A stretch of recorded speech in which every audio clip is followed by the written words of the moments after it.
I lost everything 6 years ago. I called Jamil and I go, I need to liquidate all 43 rentals. I was going through and selling everything to pay my payroll for my construction company and finish all my projects. I couldn't even have Christmas in 2018. 2,100 rentals later, $500 million in assets, 600 employees. I did that all in 6 years. Pace Morby in the house. Boom. The king of Subto. I only buy seller finance or Subto. I will not do regular shit.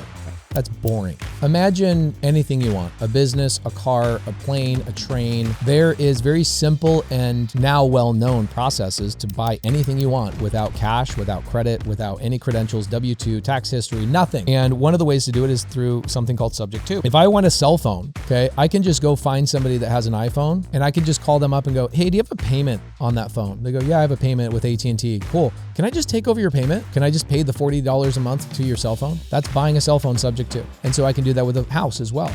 I can just call people up. Expired listings are my favorite thing to go after now. Wondering, has anybody offered to just take over the payments on your house? And so that's all we do. Welcome back to another episode of the Austin Zaback Show. Today we have a very special guest, somebody that I believe is long overdue. You all are going to know who it is. Pace Morby in the house. Boom. The king of Subto. I mean, I feel like that's just what you're known for around the world now. I hope so. My voice hurts from talking about it so much. There I you hope go. people know me for it. Exactly. Massive community, Pace. You've done some incredible things. You built a huge, of 200,000 people in your free community now, is Yeah, roughly? it's like 200,000. And then in my paid community, we got about 25,000 people. Unbelievable. Unbelievable, right? And you have a huge portfolio. You know, you do all kinds of stuff. Gator lending. We're going to dive into it. It's going to be a great podcast. Make sure you stay to the very end. Pace, just real quick, for anybody who might be watching, I feel like we have to do it, right? How in the hell did you get into this? I know you're one of 12, Yep. right? Same mom, same dad. You were a general contractor, correct me if I'm wrong? Yeah, I was a general contractor. I was went on a mission for my church from age 19 to 21, Mormon guy. Went to Korea for a couple of years and learned how to knock doors and sell Jesus. That's a really hard thing to do. If you want to learn how to sell anything, go sell Jesus in Korean. So I went and did that, knocked tens of thousands of doors for 2 years straight, wore through my Doc Martens. You know, they say Doc Martens like don't wear all the way through. I wore them to nothing. They were like pancakes by the end of 2 years, and learned sacrifice and working. And I learned that growing up, right? You had good parents. I have good parents. My parents taught me how to work really hard. So I think some people's in the audience, like anybody's audience, you're always going to find people who are like, how can I get motivated? That's not my problem. Yeah. That's not your problem. Like my problem is I wish I had 10 of me because I'm so motivated. I'm so excited about life. There's so many things to do. But when I got home from my mission, 21, I did what my dad did, which was swing a hammer and build a construction company. So I built a construction company and I got so lucky, dude. Shout out to Microsoft bullshit computers. Because what happened was when Microsoft Vista came out, I converted from Microsoft XP to Microsoft Vista. You're probably too young to even remember. No, I remember. Yeah. Okay. And I converted over. I was a grown-ass man at the time, and I had already bought my first house, and I took all the photos of all the work I did on my own house, and all the photos were on my Microsoft XP computer. I converted them to the Vista, and I lost everything. I took my PC, I threw it out the window, I went down and bought a Mac. I've been nothing but Mac ever since. I lost everything, all my history of my first, my first house, my first flip, everything, lost everything. And why is that such a good thing? Is because when Instagram came out, I looked at Instagram as a place to store my photos online. And I was like, F all of this stuff of having my photos in my computer. I'm going to put it online and just document my life. I have no followers. Nobody knows who the hell I am. And if you guys go back in my Instagram, you just go all the way back. I've never deleted a single photo. 14 years I've been on Instagram, wow. Taking photos of cheesecake and a funny thing and my stupid dog and whatever else. I just started documenting on Instagram, and I did it out of a safety precaution to never lose my photos again. But I got the muscle memory of like, the two best employees I've ever had in my entire life are right here, Tweedledee and Tweedlethumb. And just posting and talking about what I was doing, I built a big construction company, and I got all of my work from referrals. In fact, Open Door, I was their first contractor when they first came into the market. Phoenix market was their first market, and that was like 14 years ago. Then OfferPad, and then Zillow. Wow. And they all hired me. Why? Because I was on Instagram and they were looking up hashtags, Arizona contractor. I named my construction company AZ Contracting. And so I was easy to find. And I was like, wow, I just made, in 2013, I took home $1 million from Open Door. That's insane. Because of how much work I was doing for them. And that was also the same year that a lady came to me, this is about 11 years ago, a lady came to me, she was a fix and flipper, and she says, you should be in real estate. And I said, I am in real estate, Bethany. What are you talking about? How dare you tell me I'm not in real estate? And she says, you're not in real estate, you're my slave, I'm in real estate. If I don't buy a house for you to flip, you have no work. Does that sound like you own your own business? And I go, well, I do own my business. She goes, why? Because your name's on an LLC? You're a simple Google search away from being replaced. Oh, bro, it was like a stab in the heart. And she taught me how to get into wholesale. She goes, pull out your stupid phone. She would always use the word stupid. She called me asshole like every 5 minutes, asshole, like asking too many questions. And she said, open your phone. I'm going to teach you how to send out mailers. So this is 2013, coming on now 12 years ago. And she helped me start generating leads. I had no idea what an assignment contract was. I didn't even know what a purchase and sell agreement looked like. I didn't know how to value a property. Comping, I didn't even know the word comping meant. And she said, doesn't matter. Everything you want to learn is on the other side of action. Shut your stupid mouth. Let's create some stupid leads and let's make some stupid money. And so I started generating leads and I would set appointments, take her on those appointments with me. And my first deal I did was about 2 weeks after I met her and she taught me how to generate leads. I had inbound calls coming in from postcards. That's what I spent my money on. I got my first deal. It's where my logo comes from. It's bunny ears. People think it's Subto. It's actually bunny ears. The first deal I ever did was with Bethany. I made $25,000 assigning the deal to her. So let me tell you the story. This is so important how stupid I was at this point and how like my mindset was so screwed up. So I was trading time for money, trading time for money, trading time for money. That's all I was doing from, I was basically your age. You're 20 years ahead of me. 29, yeah. You're 20 years ahead of me. Like you're going to smoke me. You're going to beat me to a pulp. You might even have more kids than me. We'll see. I hope. Maybe. I'll show you how to do it if you guys need help, just so you know. So this lady, Bethany, shows me how to generate leads. And she says to me, okay, you need 2 phones. You need a phone for your regular construction company and a phone that you call your bat phone. That the leads come into this phone only. And you know that when that phone rings, you drop everything you're doing. I don't care if you're making love to your wife. You drop everything you're doing and you pick up those phones, because these are people calling you to sell their house. I'm like, okay, I got it. Dude, I start getting calls 2 weeks later, and I get 2 calls within about 5 minutes, and I feel it vibrating on my butt. Why did I miss those calls? I felt it. It was in the middle of the day. Why did I miss those calls? Because I was installing somebody else's toilet in their fix and flip. And I missed those 2 calls. I go, it's Pace, right? The internal brain. Pace, it's fine. Call them back later, call them back later, call them back later. And I was too afraid to call them back, right? It was about your age. And I get home that night. My wife, Laura, goes, hey, have you been getting any leads yet? I go, yeah, I got 2 today. She's like, great. How were they? I go, I didn't answer them. I'm going to call them tomorrow. She's like, are you kidding me? They called you and you're going to call them back tomorrow? Like, you're the kind of guy that if there's a wait at a restaurant for 30 minutes, you're not going to wait. You're going to go to the next door, even if it's a subpar restaurant. You're not going to wait. You think these people are going to wait for you to call them back tomorrow? Call them right now. And my wife is not alpha at all, but I'm so grateful she was in that moment. So I go to grab my phone, my bat phone, and I go to pick up the call, and I go to like call these 2 people back, and another call comes in right then. It's like 8:00 at night. And it ended up being my first deal. And very, very long story on the first deal. We had 100 other things to talk about, but my first deal taught me the most valuable lesson in wholesale real estate, creative finance. The most important lesson is finding the bunnies. And what is that? Where'd that lesson come from? I go meet the lady. I realize, I look at her countertop. She's got a mountain of letters and postcards, agents, wholesalers, everything in between. And I'm like, why haven't you sold your house? She's like, well, I've got an offer at 165. I was told by Bethany, the lady who was mentoring me, don't pay $1 over 150. Okay. So I go, well, I can't help you. And okay, well, what do we do now? I'm sitting in this lady's living room. And she goes, I guess you leave. I go, okay. And I'm leaving. And I stop and I go, dude, what am I, some little bitch? Like, I haven't even asked this lady if there's anything I could do to help her. She's a single woman retiring from being a school teacher. She doesn't have all this. She doesn't have any certainty, but I have a big construction company. I could at least help her load her truck or Sure. pack boxes or move furniture or whatever. So I ask her, is there anything I can do to help you? And she says, yeah, I've got a big problem and I don't know how to solve it. I go, okay. Now it's like super ominous. Like, what is your problem? We go in her backyard. She takes me to her backyard and she shows me 3 Flemish bunnies. And if you guys want to Google what a Flemish bunny is, you should Google it right now, Flemish bunny. You'll be like, what the F?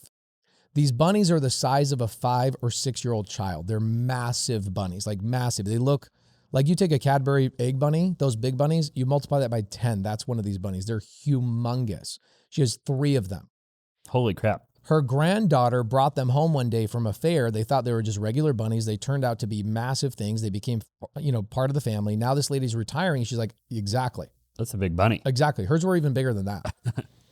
So she's like, my problem is I'm retiring and I have to pay about $600 a month in vet fees and food and upkeep in taking care of these bunnies. And I just need to get rid of these bunnies, but I need to have them go to a good family.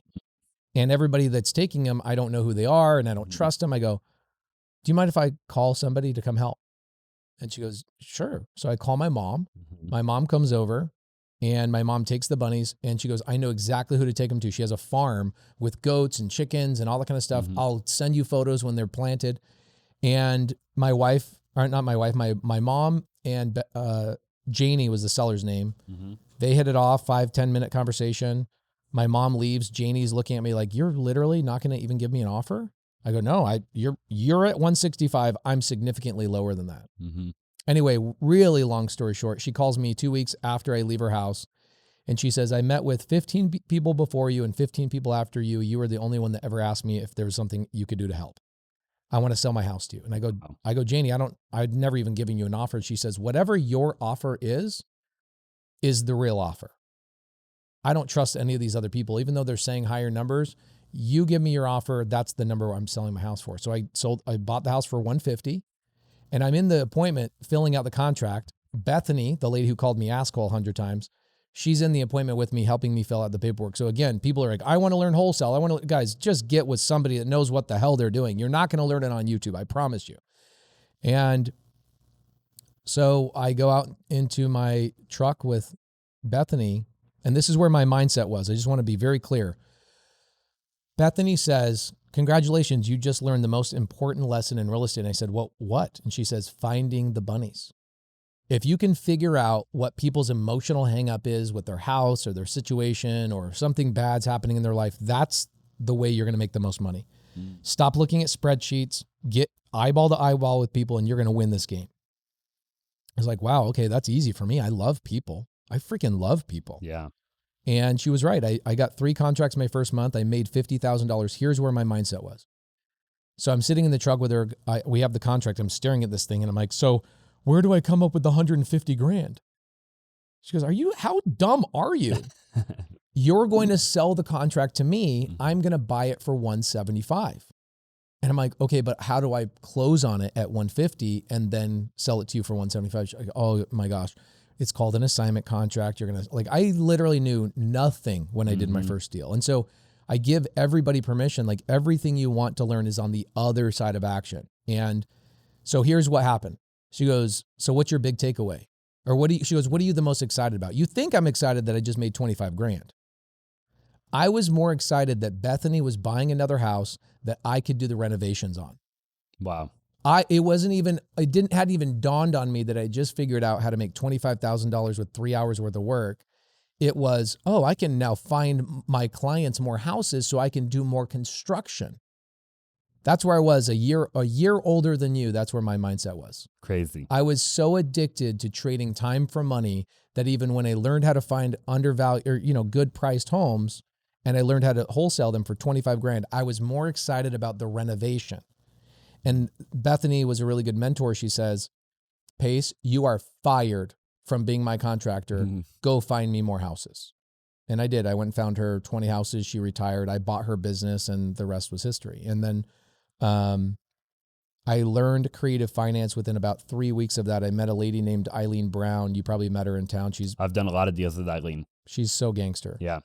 And about 11 years ago, I would just lay on her carpet and she would whiteboard things out for me. And she would tell me what to do with my leads when they had no equity and when the seller wanted more than what the market would bear. Sure. She's like, that's the best lead you'll ever get, is the person that wants more money than what the market will bear. You just have to get the appropriate terms. And she told me this story. She said, would you jump out of an airplane for $100,000 without a parachute? And I'm like, hell no. She goes, okay, would you buy a $100,000 house for $1 million? Hell no. Why would I do that? So she goes back to the airplane. She goes, okay, what if I told you the airplane was on the ground and it was just a 2-seater airplane? It's like 2 feet off the ground. Now would you jump out with no parachute? I go, yeah, I was missing details. Yeah. She goes, okay, well, take a $100,000 house. How much could you rent that for? And I go, I don't know, probably $1,000, maybe $800, something like that at the time. So she goes, would you buy it for $1 million? I go, no. She goes, what if I told you you only have to pay me $1 a month for 1 million months? Would you now do it? And I go, hell yeah. Hell yeah, I would do that. She goes, okay, so stop looking at the price. Right. And she taught me one of the most important things in real estate that I learned. This is all within 3 weeks, by the way, dude. Like Bethany getting my first deal to me meeting Eileen Brown, 3 weeks. And I felt like at the time, and a lot of your audience might feel this way too, I felt like I had a Ferrari engine stuck in a Honda Civic. I was so damn motivated. I knew I was meant for more. I knew I was meant to change people's lives. I knew that something was going to happen. But my freaking accelerator on my little vehicle that I was in would just make my engine rev really, really loud, and I couldn't go any faster. The Civic could only go as fast as the Civic could go, and it would start wobbling, which means I was in the wrong vehicle. I was in construction. I wasn't in real estate. And Eileen then taught me. I got my first 3 Subto deals, my first 3 seller finance deals within 60 days. And I fell in love with that process. I fell in love with creative finance, and I fell in love with that. And I then learned, I had another coach named John Boehm, and John Boehm taught me, what you focus on will expand. What are you obsessed with? I said, creative finance. He goes, focus on that. And then all of a sudden it was just blew up. And you went all in. I went to all creative finance. Yeah. I mean, I've done. Did you stop wholesaling? I mean, like, or did you kind of do that on the side anytime a creative deal wouldn't work? Like to this day, it's the opposite, actually. Okay. I provide cash offer before I go creative. I just, because you want them to realize that won't work. I'm anchoring, right? Yeah. So I'm like, well, I'll say to sellers, we still wholesale quite a bit. And I'll go, all right, so what other offers are you guys getting? Excuse me? Yeah, what other offers are you getting? I like, what's the point of us even having this conversation if I don't know why you said no to those other 10 offers? I'm not talking to anybody. Sure enough, you always find out the seller's always talking to 10 other people, even though buyers are liars, sellers are worse. They're always lying, right? And so what I do is I've always offered cash first so that I could figure out where they're stuck. And I go, okay, well, my number is going to be relatively the same. Yeah, everybody's is. Right. I'm going to be relatively the same. Like, I have another department in my company that buys a completely strange way. You want to hear this other strange way? And I kind of mentally prepare them to hear something they've never heard before. Sure. And so yeah, we do a lot of cash deals, but I'd say 10% of what I do today is a cash deal. 10%. Wow. Most of what I do now is I just hold in my portfolio. Like now we have $500 million in real estate, 2,100 rentals, and never used a bank. All of it is most of it's direct to seller. Yeah. I'd say in the last year, I've dabbled a little bit more in direct to agent, but I was lucky enough to start in direct to seller. And so I'm just an off market guy. Yeah. Direct to seller is a phenomenal way to get deals. I mean, you're direct to the owner of the property, right? Anytime you add an agent or a wholesaler or anybody in between, and I teach agent outreach, right? Yeah. I love agent outreach, but it does add friction to the deal. It adds friction to the deal because sadly, most agents, and I don't mean this as in a derogatory way, but who hates agents more than anybody else? Other agents. Yeah, that's true. Okay. It's like when I sit here and listen to my wife or other people that are in the middle of a retail transaction, I'm like, man, y'all they are just like, talk crap about each other the whole time. The whole time. The listing agent this. They're blowing up the deal. Yeah. It's like, they're always at each other's throats. Right. And so when I say what I'm about to say, I'm saying what other agents believe about other agents as well. I'd say that 1% of agents are worth their weight in gold. and 10% are going to get there. Yep. The other 89% of them are worthless. True. Absolutely worthless. And so when I talk to them and I say, what's going on with your seller? Why haven't they sold yet? What's happening? You guys have been on the market for 120 days. Yeah. Why is that any of your business? I'm like, because I want to solve the problem. Like, you haven't been able to solve. So it's challenging for me. But when you're teaching a new person, it's easier for them to start with direct to agent because that conversation is a softer buffer for them. Yeah. The agent will help them through the transaction. It's more forgiving as somebody that's newer. And also, guess what's cool about on-market deals? You know they're trying to sell the house. That's true. You're not trying to guess, Yeah. right? Like, I would work a lot of foreclosures, I'd say back in 2016 to 2020. And that foreclosure market, you become a therapist. And if you're not good with people, foreclosures are going to be challenging. Yeah. And if you can't discern whether somebody's lying to you or not lying to you and what their actual motivation is, they're going to tell you they want you to save them from foreclosure, but really they're just trying to buy themselves time to stay in the house. But an on-market deal, which is what you're teaching people with agents, it's like they've already raised their hand and said, yo, Austin, give me an offer. I'm trying to actively sell my house right now. So I did wholesale primarily. I'd say 80% of what I did was wholesale from 2013 to 2017. Then I had I had built a portfolio by this time, 2018. It was like right into 2018. I built a portfolio of 43 single family homes, and they were all bought Subto or seller finance. And I'm sitting there going, dude, I made it. And then I had a local guy here in town that I was doing a lot of construction for. I was running my wholesale business and my construction company simultaneously. And I had a guy here locally named John May. You know him. Yeah, I do. Yeah. And John May did something for me. He didn't do anything to me. He did something for me. He got me to pour in about $1 million into his business from all my wholesale proceeds and my construction company. And I got into a really bad situation with John. John had me by the throat. He controlled me for 4 years. He manipulated me for 4 years. He took advantage of me for 4 years. And John May, thank you. Thank you, thank you, thank you. You did that for me, and I'm so grateful for you. I know that John did not intend to put me in this situation originally, but when you hand somebody the control of your life and it gives them power and it gets them to make more money, I think subconsciously they're just going to take advantage of that. I don't think John tried to do it consciously. And the day that my daughter Corbin was born 6 years and 3 months ago, John sends me and 45 other people a bankruptcy letter saying, I'm filing bankruptcy on all of you guys. Wow. I lost everything 6 years ago. I had to sell. I called Jamil Damji, friend of both of yours and mine.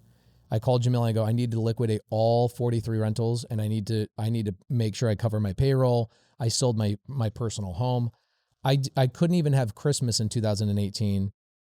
Oh, dude, like, here's where I was. I had won a golf tournament in the beginning of 2018, and I had this certificate for like an all expense paid trip to Sonoma County, this amazing hotel, limousine, food, all that kind of stuff. And I, busy, I forgot that the certificate was even there. John May files bankruptcy on me the day my daughter's born. And I'm driving to the hospital. Literally, my wife's like, hey, I think I'm going into labor. Meet me at the hospital. I go, okay, cool. So I go to the mailbox. I'm going through the mail. And I'm like, okay, cool. I'll get the stack of mail and I'll go through the mail as I'm sitting there waiting for my wife to get all the, poked and prodded and all that kind of stuff to get set up. And I'm going through the letter. I'm going through the letters and I see the letter of, him filing bankruptcy. And I'm like, mother. And then something Dean Graziosi said one time to me came to my mind, and I don't know why it did, but it did right in that moment. He says, life either happens for you or it happens to you. It's your decision. That's the truth. And so I put the letter on my shotgun in my seat, and I could feel the freaking weight of how heavy that letter was. And it was my passenger the entire time I drove to see my daughter for the first time. And I said, this is either going to be the worst day of my life or the best day of my life. And it's my ability to choose. And I said, I'm going to have success be the greatest revenge. And so I said, I'm going to rebuild myself, and I'm going to rebuild myself better than anybody else on the planet has ever rebuilt themselves. And so that was September 2018, Christmas time. I was going through and selling everything to pay my payroll for my construction company and finish all my projects because that letter convinced me to get out of construction. why John had so much of my money is because I would go renovate his houses and he would pay me after he sold it. So he'd give me 10 houses. I'd go 50 grand, 50 grand, 40 grand, 30 grand, and I'd cover all his construction costs. Sure. And then homeboy would pay me after he sold. But he never paid me entirely what he owed me. He always kept me a really nice long rope to protect himself. Sure. 1 year was 100 grand. Next year it's 400 grand. Next year it's 800 grand. Next year it's $1 million. And he was always in control. And so I was selling everything, getting rid of all of my assets, liquidating, and in the process I'm going full-time on wholesale, going full-time on creative finance.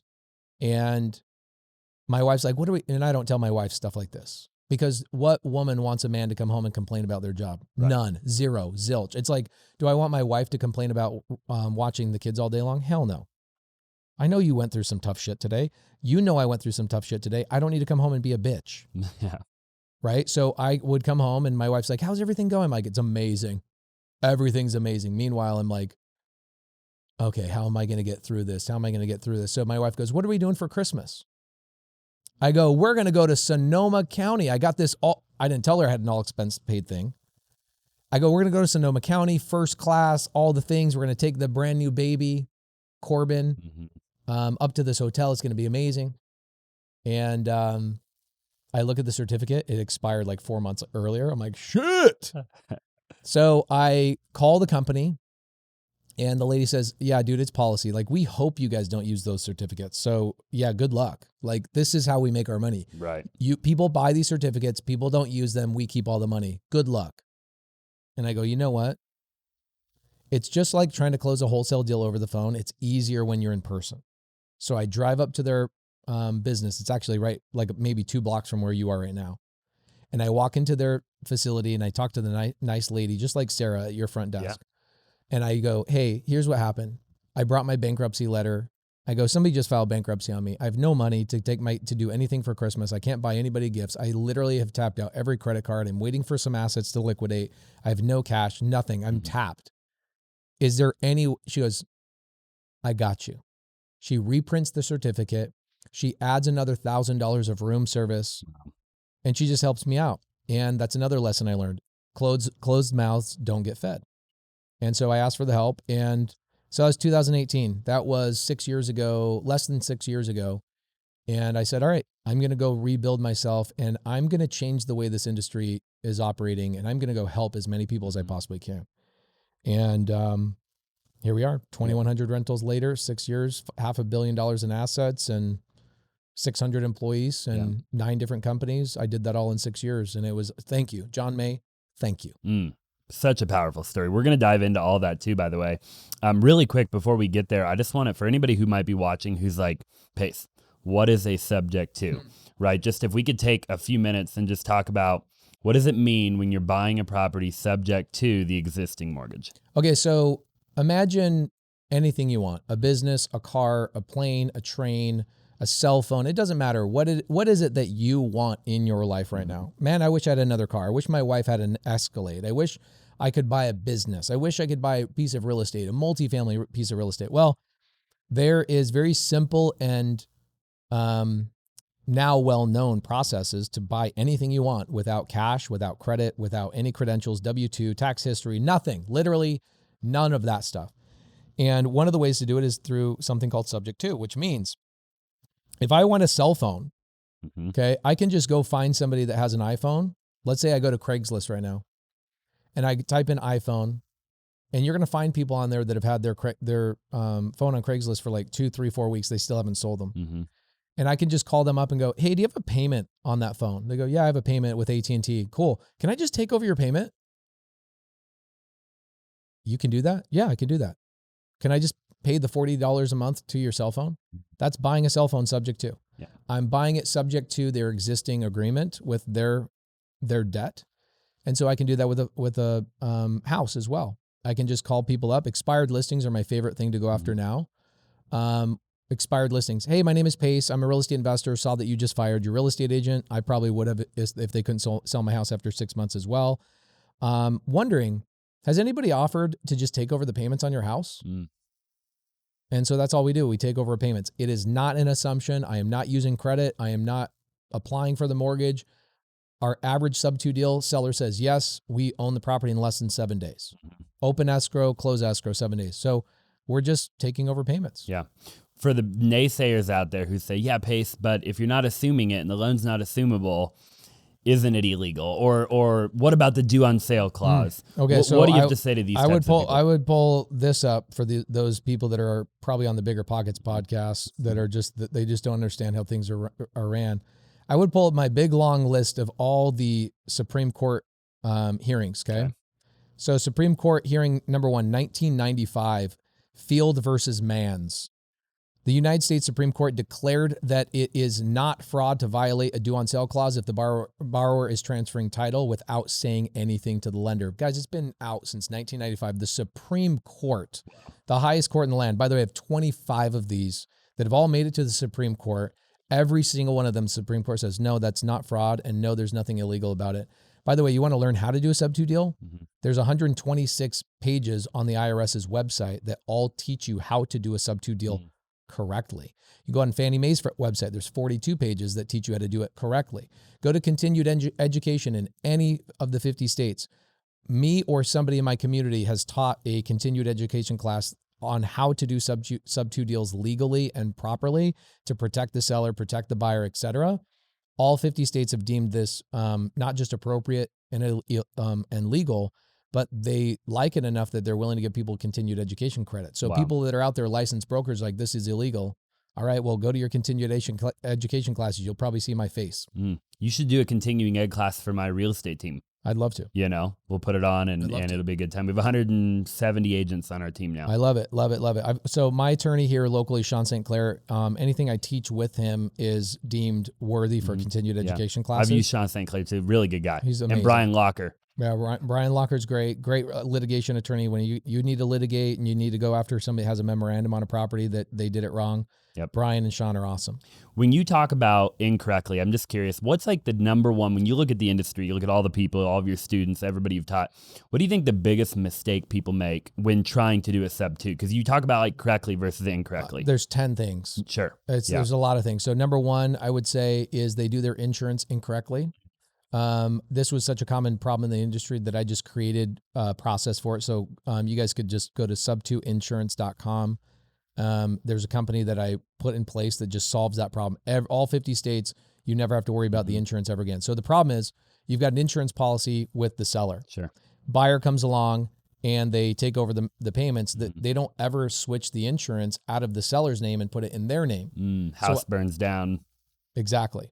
What happens is now the insurance company writes a check to the original seller and you don't get that check. And they take the money. And you've been making the payment for a decade. And you're like, what the heck? I got a flood. I got this. I got that. I got to pay for this thing. Sure. The seller, if you have a really good relationship with the seller, then the seller can come back and go, yeah, you're right. It's yours. Right. But the way it should be done is that you should have a second policy when you close escrow. Okay. That second policy, you should have 2 policies when you close escrow, the policy that's underlying and the new policy that you just acquired through subtoinsurance.com. About a week after you close escrow, subtoinsurance.com, Lucas, the guy over there, will go and call this policy and cancel the policy. And now you only have your one policy. It's your name. The seller is an additional insured on the property, on the policy, but you are the main insured. So the check comes to you. And so you get power of attorney over the insurance. You get power of it. So number 2 is the paperwork. Yeah. Power of attorney. Power of attorney is so important. What happens if your seller dies? You can't sign anything. Can't sign anything. So number 2, I would say, is I see a lot of uneducated wholesalers watching my YouTube channel, learning how to do sub-2 deals. And then they'll assign, so they have the seller, they have the buyer, and then the wholesaler says, I'm the buyer, and they're not. Well, this is not a cash transaction. You need to introduce the buyer and the seller together. So the way I teach my students is I have the appropriate paperwork that says, hey, if I could find somebody to take over your payments and they could pay me a fee, would you be okay with that? And the seller always says yes. Okay, great. Let's get under contract. I'll go find the buyer. When I find the buyer, I'll introduce you guys together. We'll open escrow, et cetera. That's the appropriate way to do a sub-2 wholesale. What I see a lot of uneducated wholesalers do is they go, I'm just going to sign the deal. And the buyer doesn't know the seller and the seller doesn't know the buyer. This is a long-term relationship. Sure. And it is not done correctly. Then the third thing I would say, not getting a servicing company to do all the paperwork. So every single month, what happens is a servicing company pulls the money out of my account, right? So Yep. when I'm making the payment, HOA, taxes, insurance, the monthly payment, all the things, private money lender, anything that is involved financially in that transaction. And the servicing company should pull that money out of my account and then distribute the money to the appropriate places. Mm-hmm. They should also monitor taxes for going up, insurance for going up, and communicating to all parties. That's what the servicing company is supposed to do. But if you don't have a servicing company because you're trying to save $17 a month, then you're an idiot. And I get people that will go, hey, Pace, my name is Sarah, and I'm a seller. I sold my house subject to somebody that learned from you. I'm like, and they say, I can't get updates on when my payment's being made or not. I go, then that person's not my student. That person's somebody that learned on YouTube, Sure. didn't want to pay for my mentorship program, tried to save all the money, go to ChatGPT, get some bullshit contract, not written by an attorney. And I'm sorry, I don't know what to tell you. Yeah. Like you went through somebody that didn't know what they were doing. And she's like, this lady replies to me a couple days ago. She's like, why do you teach it on YouTube? I'm like, because I'm trying to inspire people to take action. I tell people, hey, come in and get the appropriate paperwork and hire the right attorneys and do the right thing. Yep. So insurance, paperwork, servicing. Also, I'd say a big one that people do incorrectly is they assume that the cash flow that you're receiving on a rental is going to pay for your lifestyle. Mm-hmm. And so what'll happen like Cody Barton, you who's see this in all things real estate. All things real estate. Not even Subto, people who just build a regular rental portfolio. Yeah, and thank you for pointing that out because a lot of people will say stuff like, what happens when you take over somebody's payments and a roof has to be fixed? I'm like, what happens when you go get a bank loan, you jackass, and the roof has to be fixed? Like, what does that have to do with anything? Like, shut the up. Yep. And here's the difference. I have a 3% rate. You got an 8% rate. Kiss my entire asshole, first and foremost. Yeah. So the thing that happens is I see a lot, and this is Cody Barton, my partner, and I, we had 3 properties this summer that all needed brand new like pools, basically. They had to be chipped out, replaced, heater, blah, blah, blah. It was like 20 grand per pool. It was 60 G's in 1 month for 3 rentals. First off, Cody and I were like, we haven't bought property together in probably 3 years, I would say. About 4 years ago, I started buying outside of the state of Arizona, and Cody never wanted to. So we separated. We have about 50 rentals together, but we haven't bought anything together in probably 4 years now. But we still have a lot of rentals together, so we still have to deal with bullshit. So what happens is those 3 rentals cost us 60 grand. Where'd the 60 grand come from? Well, it came from our reserves. But that means I'm not pulling cash flow out. And I tell people all the time, don't plan on living on cash flow. In fact, I wouldn't even plan on living on anything on your rentals.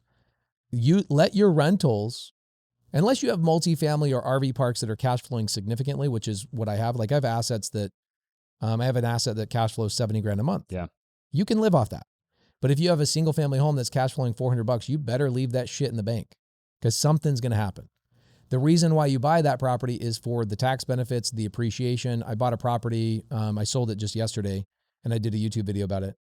I bought it with no equity, zero, like top of the market, no money down, sub-2 deal, 2720 North Sterling Avenue. I bought it for $372,788. That's exactly what the guy owed on the mortgage. Gave the seller no money. And I walk into that deal, turn it into an Airbnb. It's made me a lot of money. It made 150 grand in net cash flow over the last 5 years, but the property appreciated $320,000. That's where you make your money in single family. Sure. Yeah. And you sell it, you harvest that equity, and you roll it into something bigger. And so a lot of people go, perfect, I'm going to get 5 rentals and I'm going to retire. I'm like, dude, doesn't matter if you're doing sub-2 seller finance. Does not matter. Do not plan on living on the cash flow of your single family properties. No, you got to live on your earned income and treat your rental portfolio as your piggy bank for the future. Right. Right. In 20 years, 30 years, even potentially. And you can 1031 sooner than that. Or let the tenant pay down the mortgage for the next 30 years. And when you own it free and clear, then sure, live on the cash flow. That's exactly the whole thing. And so I tell people cash flow is for children. When you're buying, like if that's what you're thinking about doing, you're thinking like a child thinks. Yeah. You will not get wealthy off of cash flow. You get wealthy off of owning the property. And so like this month, I'm harvesting 5 properties, meaning I'm selling them. I bought them all with no equity, no money, no credit, no cash, all that stuff. Now it's been 5 years on those 5 properties. And there's like $2 million in equity sitting in these properties. Now I'm like, time to harvest. Sure. What do? I could, if I really wanted to, I could just sell those, pay the capital gains on that, maybe live on it and retire if that's your style. That's not my style. Mm-hmm. I want to buy a freaking ranch in Montana that's like $40 million. I got a lot of work to do. Yeah, you got to be like John Dutton. Yes, 100. I want John Dutton to look like a broke bitch. Okay, so I go, we're selling these and we're rolling those into my fund, Sure. right? You know Josiah. Yeah, very well. Josiah is my partner on my multifamily fund, and so him and I, I get a check every month from that fund, $38,000 a month. It's the most passive income I make. And so I look at that, I'm just going to dump, as I harvest my single family properties, I'm just going to dump more and more of the equity into that deal, which I can 1031 into a fund, which is gangster. Sure. So that's the game you play. And you make so much effing money in real estate, but don't plan on your cash flow. And I'd say that's one of the biggest problems with new people is they go, I'm going to quit my job. I'm like, okay, well, if you're going to quit your job, then where's your active income going to come from? Because it can't come from cash. It can't come from your cash flow.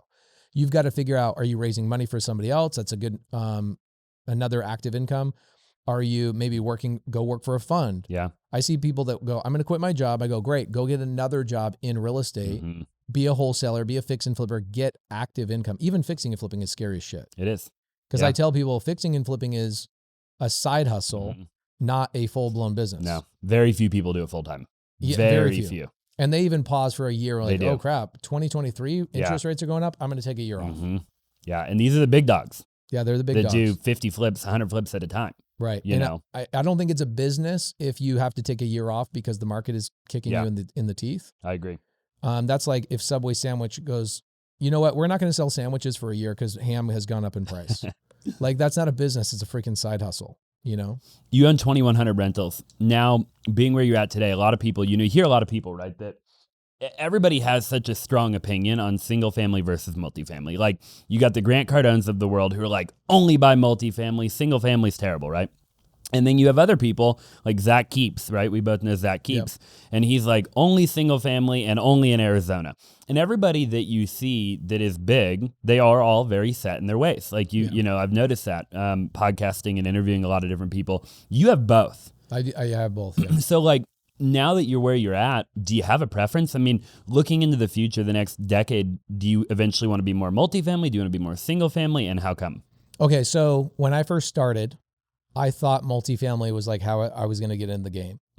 But it was like this massive Mount Everest that I'd never done any hiking training, didn't have the gear for it, didn't even know the right words, didn't even know what a Sherpa was. How dare I go hike Mount Everest, right?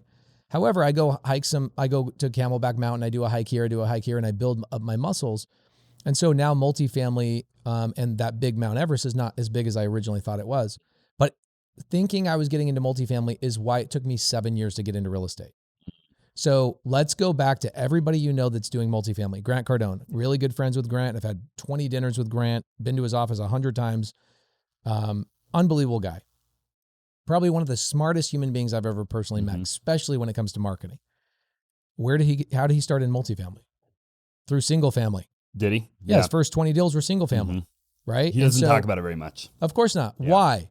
Because he's an amazing marketer. Yeah, sure. If you think single family is the way to go, you're not going to invest in Cardone Capital. Yeah. You're not going to put your money in Cardone Capital. He is so good at this, and he's so good at keeping the one track. And so for me, I look at everybody that's in multifamily that I admire. They all started, other than one person, Ken McElroy, who's one of my mentors.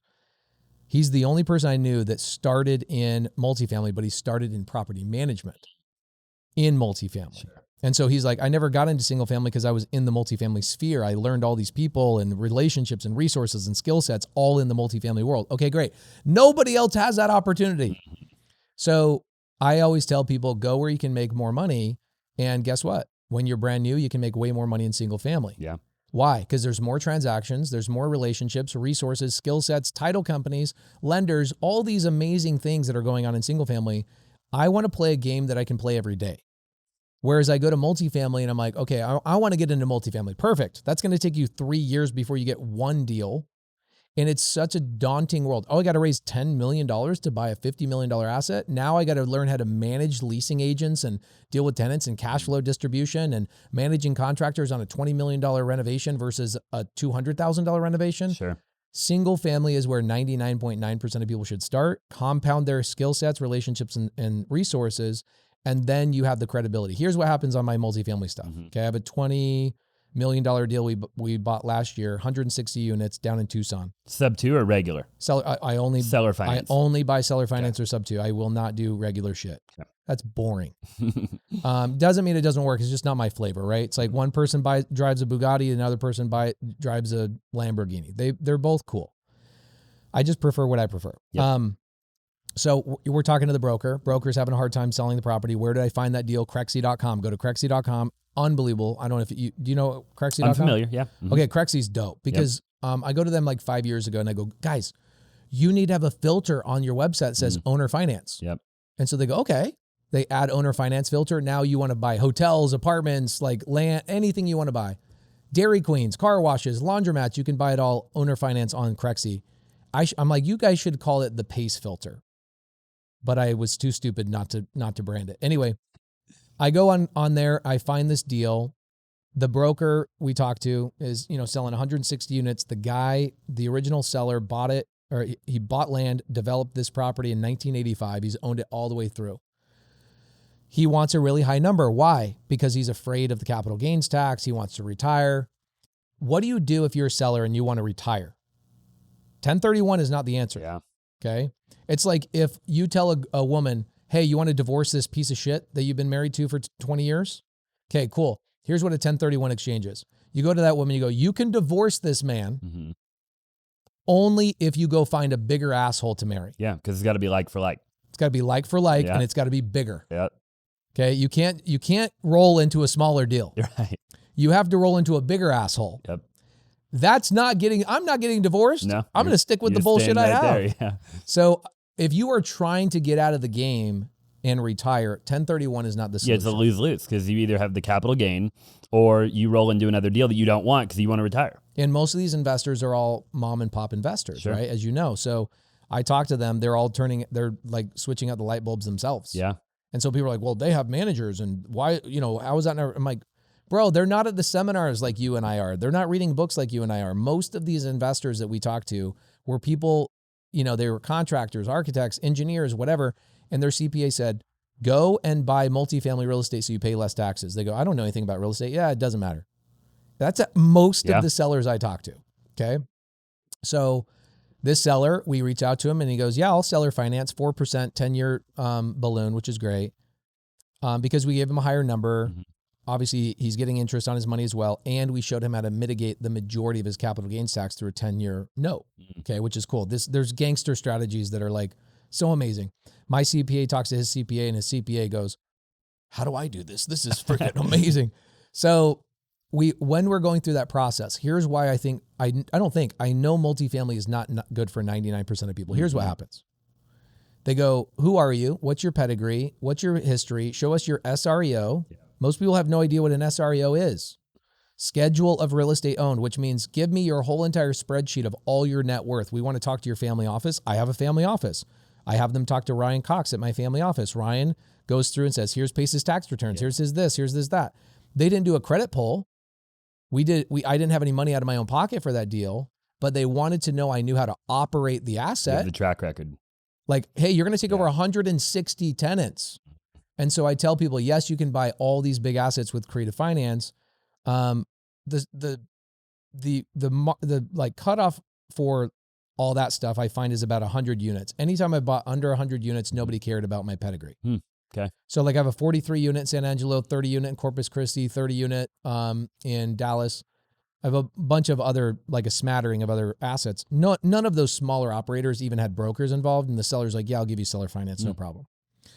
But when you get into the big boys and you start going 100 plus units, like retirement grade assets, the brokers are going to go, what's your blood type? Yeah. What's your family name? Where'd you go to college? And so guys, get the pedigree, go get the chops built up. And people don't want to hear that. Why? Because they're impatient. Everybody wants to go right to the top immediately. Yeah, I want to go to the top immediately. I don't want to go through the journey. I don't want to, like think about your journey and my journey. Yeah. You've done the hard things, but you've made it fun. You're friends with everybody in this industry. This doesn't feel like work to you. Everybody knows Austin Zaback because you're the homie. right? People know me because I'm the homie. We go and we hang out. We go to dinner together. This is a fun freaking business. It is. I don't know why you want to go to the top so fast. Make friends along the way. As you're climbing the stairs, you'll make some of the greatest friends and relationships you could ever imagine. And I look back now, and same thing with you. If I could take the assets I own, all the money I've made versus the relationships I've garnered, which one am I choosing? No question. No question. Relationships. Yeah. I wouldn't have got this if I went to the top. And you could just rebuild it if you had that.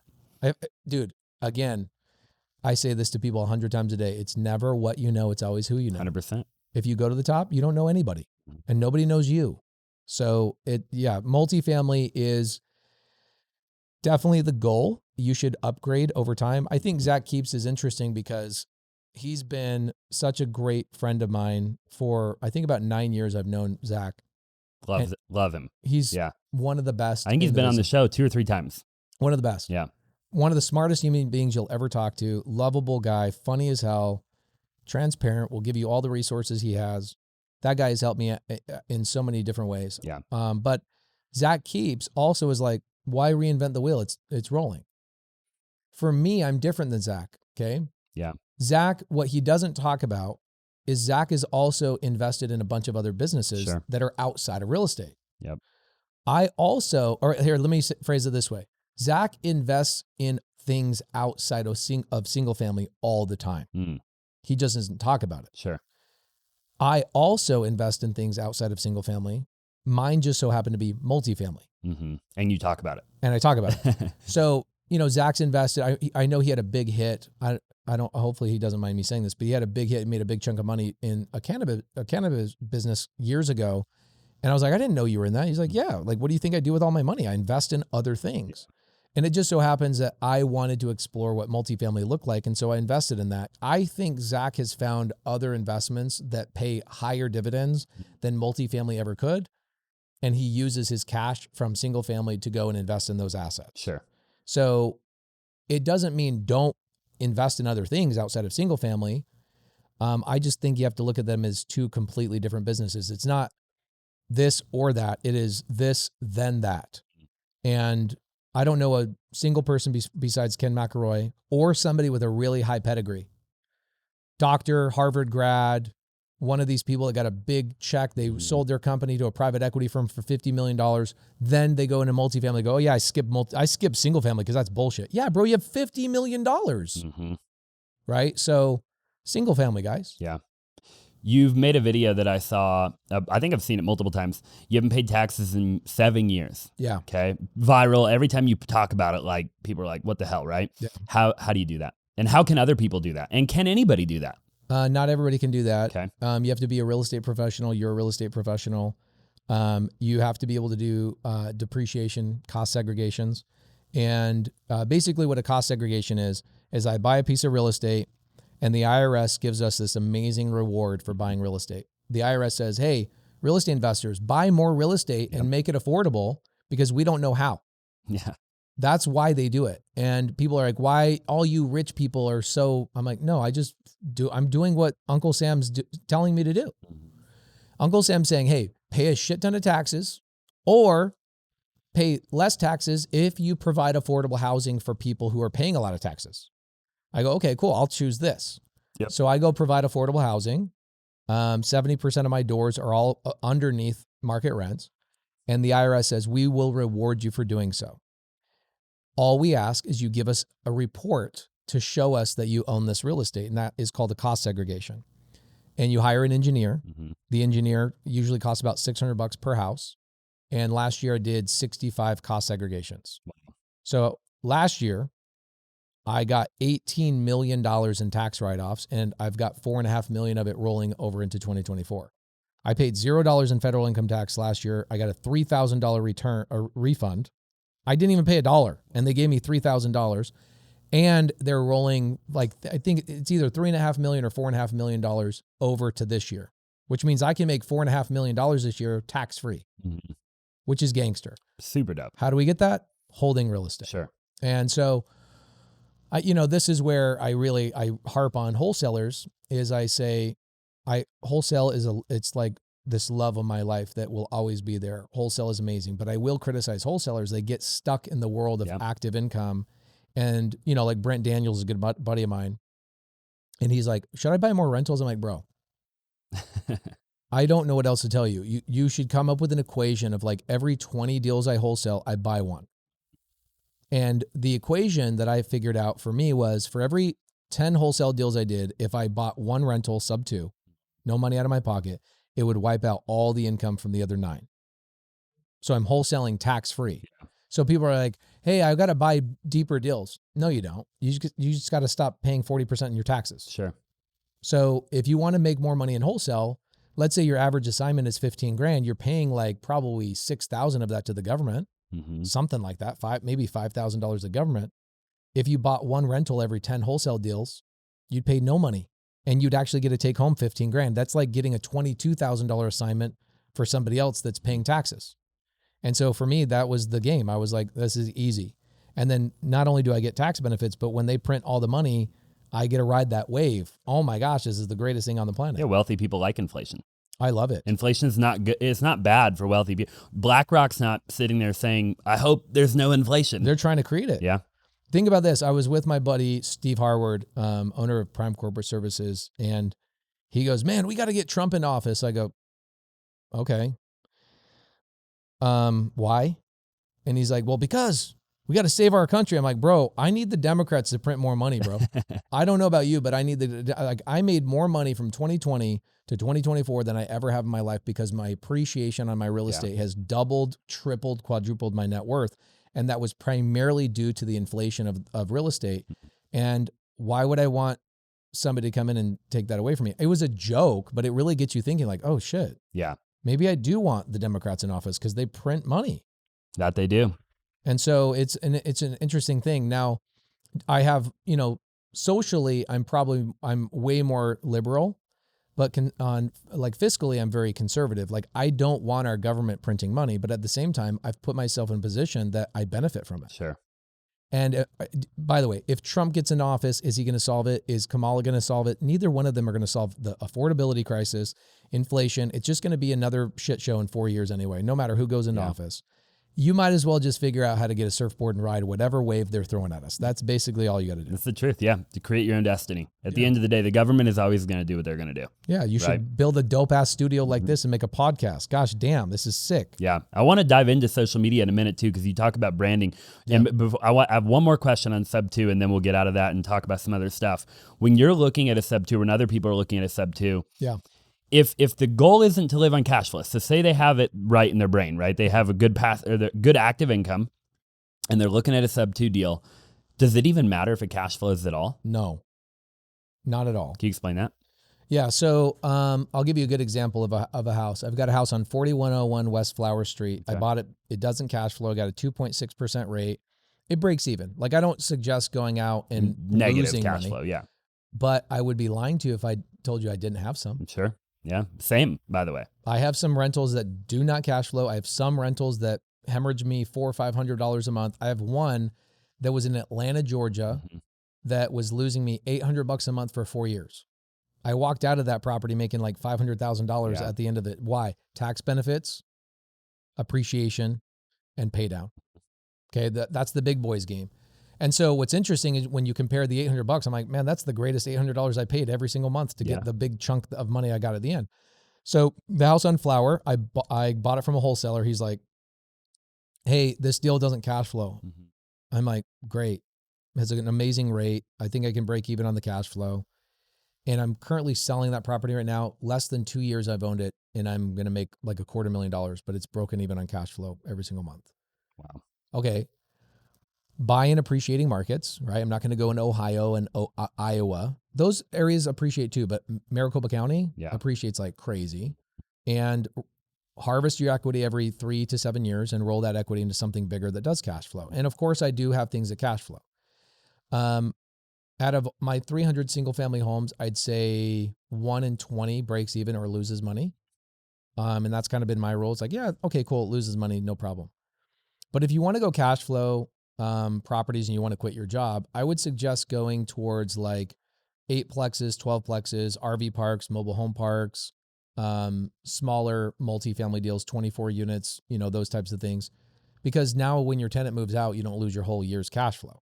And that's the thing that people don't realize in single family, you do obviously, is that your tenant moves out 1 month, just 1 month. And that, let's say your payment's $1,800. That 1 month of vacancy takes all that, forget repairs. Yeah. 1 month of vacancy takes your cash flow.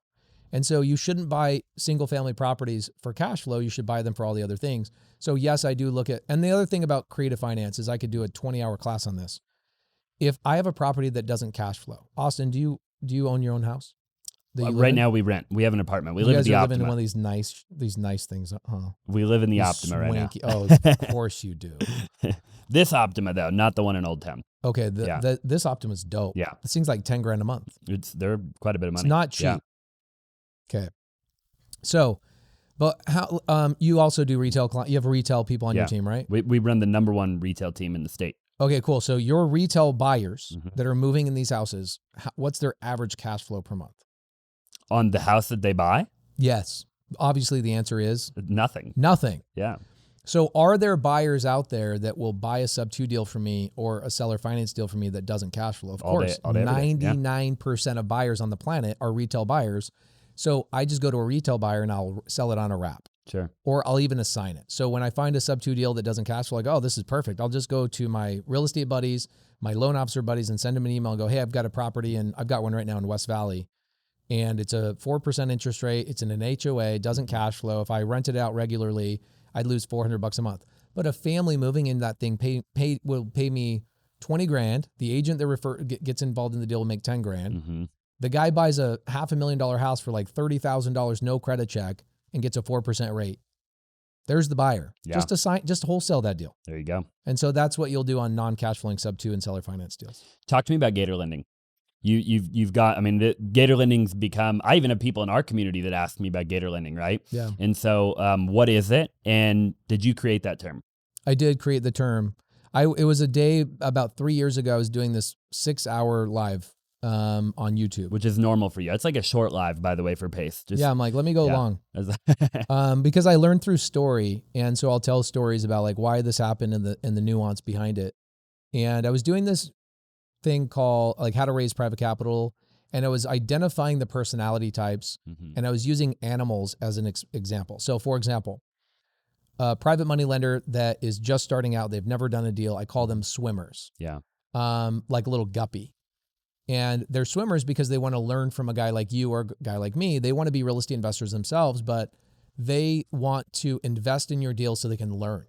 So they're like remora. A remora is a fish that swims next to a bigger shark. Yep. Right? And then there's sharks, guys like you, guys like me that are in the game gobbling up all the deals. We're sharks. Then I had another term, dolphin, and then I came up with whale. Like obviously the people that are billionaires and have a ton of cash. Zach Keeps is a whale. Those people are whales. And then I went through and I said, here's a camel. Camels are cool to invest and they don't need another drink of water for 5 years. Like people that are good to invest in your deal as a limited partner, they'll put their money into your multifamily deal. And then there's gators. The people that will look at a weird deal and go, that's not a dead carcass. That's not a dead deal. I'll solve that problem. I'll bring money to that thing. And so I came up with this term Gator March of 2022. So coming on 3 years ago. And it's 9 different strategies on how to deploy capital or deploy other people's capital into those deals. Gator 1 is EMD and double closings. Yeah, that I think is probably the most popular, right? It's the one that makes the most sense to people. So it's like when I do my webinar, that's the only one I really talk about. And it's the one people need when it's they're one that in people need. Surprisingly, Gator 3.0 is where most people are doing their deals. Okay. Gator 3.0 is second position lending for like gap lending, right? So like Cap Fund 1. Are you friends with Cap Fund 1? I am. Okay. Yeah, I know on the podcast. Okay, cool. I love Noah. Yeah, Noah's great. Noah Brocious, good friend of mine. So Noah calls me like 6 years ago and he goes, hey, I get borrowers that are borrowing money from us in first position. Sure. We need people coming in at second position. I was like, okay, you need a private money lender that's willing to go in second lien position, which is kind of scary for a lot of people. And so Gator 3.0 is how I teach people how to get involved in just call a hard money lender and go, hey, hard money lender, Noah Brocious. Yeah. Do you have clients that need more bridge capital? I'd like to be involved in their deals. And instead of just getting simple interest of like 12% interest or 14% interest, go to those borrowers and say, I want 20% of the project and 12% interest. Figure out how to get bigger chunks as you're lending that money. And so I have helped people get $100 million in lines of credit, and also work with each other on the capital in the community. We have 14,000 Gators. And so they leverage each other. We call it Gator wrestling. They're wrestling each other's money to get into deals. And anyway, there's 9 strategies just like that. Gator 1 is EMD and transactional lending. Gator 2 is white labeling other hard money lenders. Gator 3 is private money and second lien position, but you're getting larger chunks. You're not just getting the, traditional like PML rate. And so the reason it was called Gator is because you're getting chunks of people's deals. Like I've got a deal right now. This is Gator 5. I've got a guy developing something, and he's like, it's a pipeline project. It's not even real estate. And that's what's cool about Gator is as you get more and more advanced, you'll see that there's all these crazy deals. I've got a guy I just gave $1 million to, 11 days, and I'm getting 350 back in 11 days. So I'm making 350 grand in 11 days.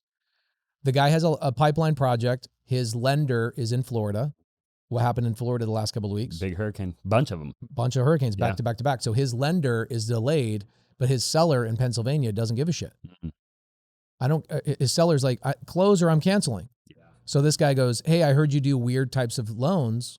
Will you give me some money? I go, yeah, let's get cross-collateralized. Let me get a UCC1 on your LLC. Let me make sure you have other things to make sure I'm safe.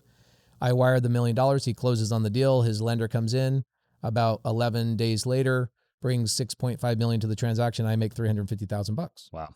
So I look at that. I'm like, that's like 30 wholesale transactions in 11 days. Right. Net. Yeah. And I didn't have to manage or deal with anybody. So people go, well, where does the money come from? I raised 100% of that $1 million from other Gators. I was like, oh yeah. We just call it Gator wrestling. So I'm like, you don't have to have your own money. And so that's Gator 5, and there's other strategies as well. But it basically was an answer to my Subto community launched in 2020. And the biggest problem I saw they had was transaction coordination. Most of guys like you and me, I don't want to do the paperwork. Put me in the living room, get me on the phone, I'll close the deal. You'll close the deal. That's where I should be. That's where you should be. Raising money on the podcast, doing all the other things. So I launched another portion of our community called Top Tier TC, Top Tier Transaction Coordinators. We have about 700 women we trained on how to do what my operations team does. And so it amplified the Subto community to a whole other level. Now people are like, I don't have to deal with paperwork. I can just go close more deals. So all of a sudden we go to a point where we're doing like maybe $3 billion a year in Subto transactions as a community. Last year we did $15 billion in Subto transactions. How? Well, because in 2022, I go, all right, now the biggest problem is we have a lack of private capital in our community. And a seller wants 20 grand down on a Subto deal, brand new Subto students, like, I don't have any money. And I go, well, go raise the money. Well, from who? And I go, shit. So I went and built a portion of our community and taught them how to become private money lenders to infuse into Subto. So super cool. It was just the trifecta. Yeah. It was find the deals, fund the deals, run the deals. So it's Top Tier TC, Gator, Subto. On that really quick, just because I'm curious, I know I said I didn't have any more questions about Subto. I guess I have one more. When you're teaching a brand new person that doesn't maybe have a lot of money, do you recommend they wholesale and Subto? Because if you're, how do you make? It depends. Can on the people make personality. active income? On Subto? Yes, absolutely. So, do they just wholesale Subto then? No. Okay. You can get paid. So let's say I buy a Subto deal from you, right? You find a Subto deal, you assign it to me. Okay. I can go and get a financial partner, right? So I call them PIMPs, PMPs, private money partners. Okay. So there's a difference between a private money lender, somebody who's going to give me money and want an interest payment every month, and somebody else that's in the community that says, hey, I just want to be a partner. I'm okay without interest on the money. I just want to be in your deal. I have 26 different avatars in my community. This is why people are like, I love Pace's community. You probably have heard this a million times. Pace's community is insane because I identified different personality types. And I'm like, in fact, I told the guy today, I was like, you've been trying to wholesale for 5 years. Stop trying to wholesale. You're not a wholesaler. And he's like, but that's been my identity. And I'm like, that's not who you are. And the reason being is because he has a job, a W-2 he loves. In fact, I would love his W-2 job. He runs around as a handyman. He fixes stuff. He makes $250,000 a year, and he's in his truck listening to podcasts all day long. I'm like, why are you putting the stress on yourself to wholesale? You have enough active income. Why not just buy one rental every quarter? And he goes, yeah, but where do I find him if I'm not finding him? I'm like, in the community. He's brand new in our community. So I go make a post in Subto right now and go, hey, I make this much money. I don't want to be a wholesaler. I just want to buy Subto deals. So he goes, yeah, but how can I make money on the Subto deal actively? And I go, that's easy. Bring in a funding partner. So go into Subto. You'll get like here I have about 300 students. Kevin Cho is probably one you've probably seen a lot. Little Asian dude, awesome kid. You've had him on your YouTube channel quite a bit, I think. Yeah, he lived right by me. So it was easy to like just create content with him, which blew him up, which was awesome. But Kevin made like $700,000 last year just assigning only Subto deals. Wow. Okay. Good for him. Yeah, really did a really good job. So buy a deal from Kevin Cho. You don't have to do any of the cold calling, the negotiating. You don't have to do anything. Buy a deal from him. Put it in your portfolio, co-living or whatever. Co-living's hot right now, super hot. Everybody's trying to do co-living. And go get another Subto student in the community that is a doctor, a lawyer, an engineer that has a ton of cash, but has zero time. And he goes, how do I find them? I'm like, make a post in the group. So he makes a post in the group, and all of a sudden he's like, I got 15 partners that are all saying they'll fund the deal. I go, all right, this is how you do it. Kevin wants money, closing costs, furniture, da-da-da. Let's say you have to raise 40 grand to do the deal. Just raise 55 and charge your partner a funding fee and say, I found the deal. I put the deal together, and pay yourself $15,000 and have him come into the deal and get paid 15 grand for putting a rental together. That's great. Yeah. And he goes, so I go, so now you own a deal, 50%. Your partner owns a deal 50%. You did the upfront work. You're going to manage the asset. And he's like, well, now how do I learn how to manage the asset? I go to Dustin. Our community is so big that there's a person for everything in every market. And so I go to Dustin. Dustin will show you how he's running his co-living properties. He'll let you go to his properties and he'll share his research. He's like, you're telling me I don't ever have to cold call again. I don't have to do my paperwork. I don't have to negotiate. I don't have to bring any money to the transaction. I can get paid up front, and somebody will walk me through how to manage these things. I'm like, yes, that's why I built what I built. Yeah. I didn't want to have an education platform. I wanted to have something where it's just like a network of homies that will help you out. So cool. Yeah. Fun. You do have a hell of an community. Yeah. I mean, you're known for having probably one of the best communities in the whole landscape of what we do. Yeah. So, you know, I mean, it's crazy now. Like Russell Brunson will text me and go, hey, will you speak on our funnel hacking live? And I go, That's no. So cool. I don't want people to know I'm an educator. I don't want to feel like an educator. He goes, no. I want you to talk about how you built your community. I go, then I'll do that. Yeah. I get a text from Tony Robbins and Dean Graziosi the other day, and they go, will you speak on, they have a stage, they want me to speak on 100,000 people on Saturday. You'd think it's about real estate. No, it's about how did you build a community? Yeah. Because everybody says they have a community, but you have a community. And so it's weird to be asked to speak about something that I never thought would be something anybody cared about other than me. And so I'd probably say 30% of the stages I'm on now are people asking about that. Yeah. Well, I mean, it's something that very few people can figure out how to do. A lot of people can't even figure out how to get a good culture in their company, let alone, you know, have a 15, 20,000 person community, 200,000 person community with people helping people and actually being active in the community. People can't even figure out how to get people active in their community. Yeah. Our people are rampant. Like they're just like raging maniacs. And I think a big part of it, I mean, I could go through like an hour of just explaining to you what I do and why I do it, but none of it was intentional. Like I didn't read a book and go, oh, okay, do that, then this will happen, do that. I just showed up the way I naturally wanted to show up. Last year I went to 110 cities, met 7,000 of them in person. Yeah. And they all meet me. They all know me. No matter where you are in the country, you will meet me. We will hang out. I will know your name. I will know your spouse's name. I just like with your fiance, I come in here and I'm like genuinely interested in her story. This whole time we're sitting here talking about this podcast. I'm like, I want to hear her story. What are her life dreams? What babies are you guys going to make together? I look at every person as like a story that is an unfulfilled story in my mind. Like you are a Netflix special now in my mind. And I'm like, I can't wait for the next episode. Are you guys going to have a boy? You going to have a girl? What's going to happen? And so I get obsessed with the individual and the story that they're creating.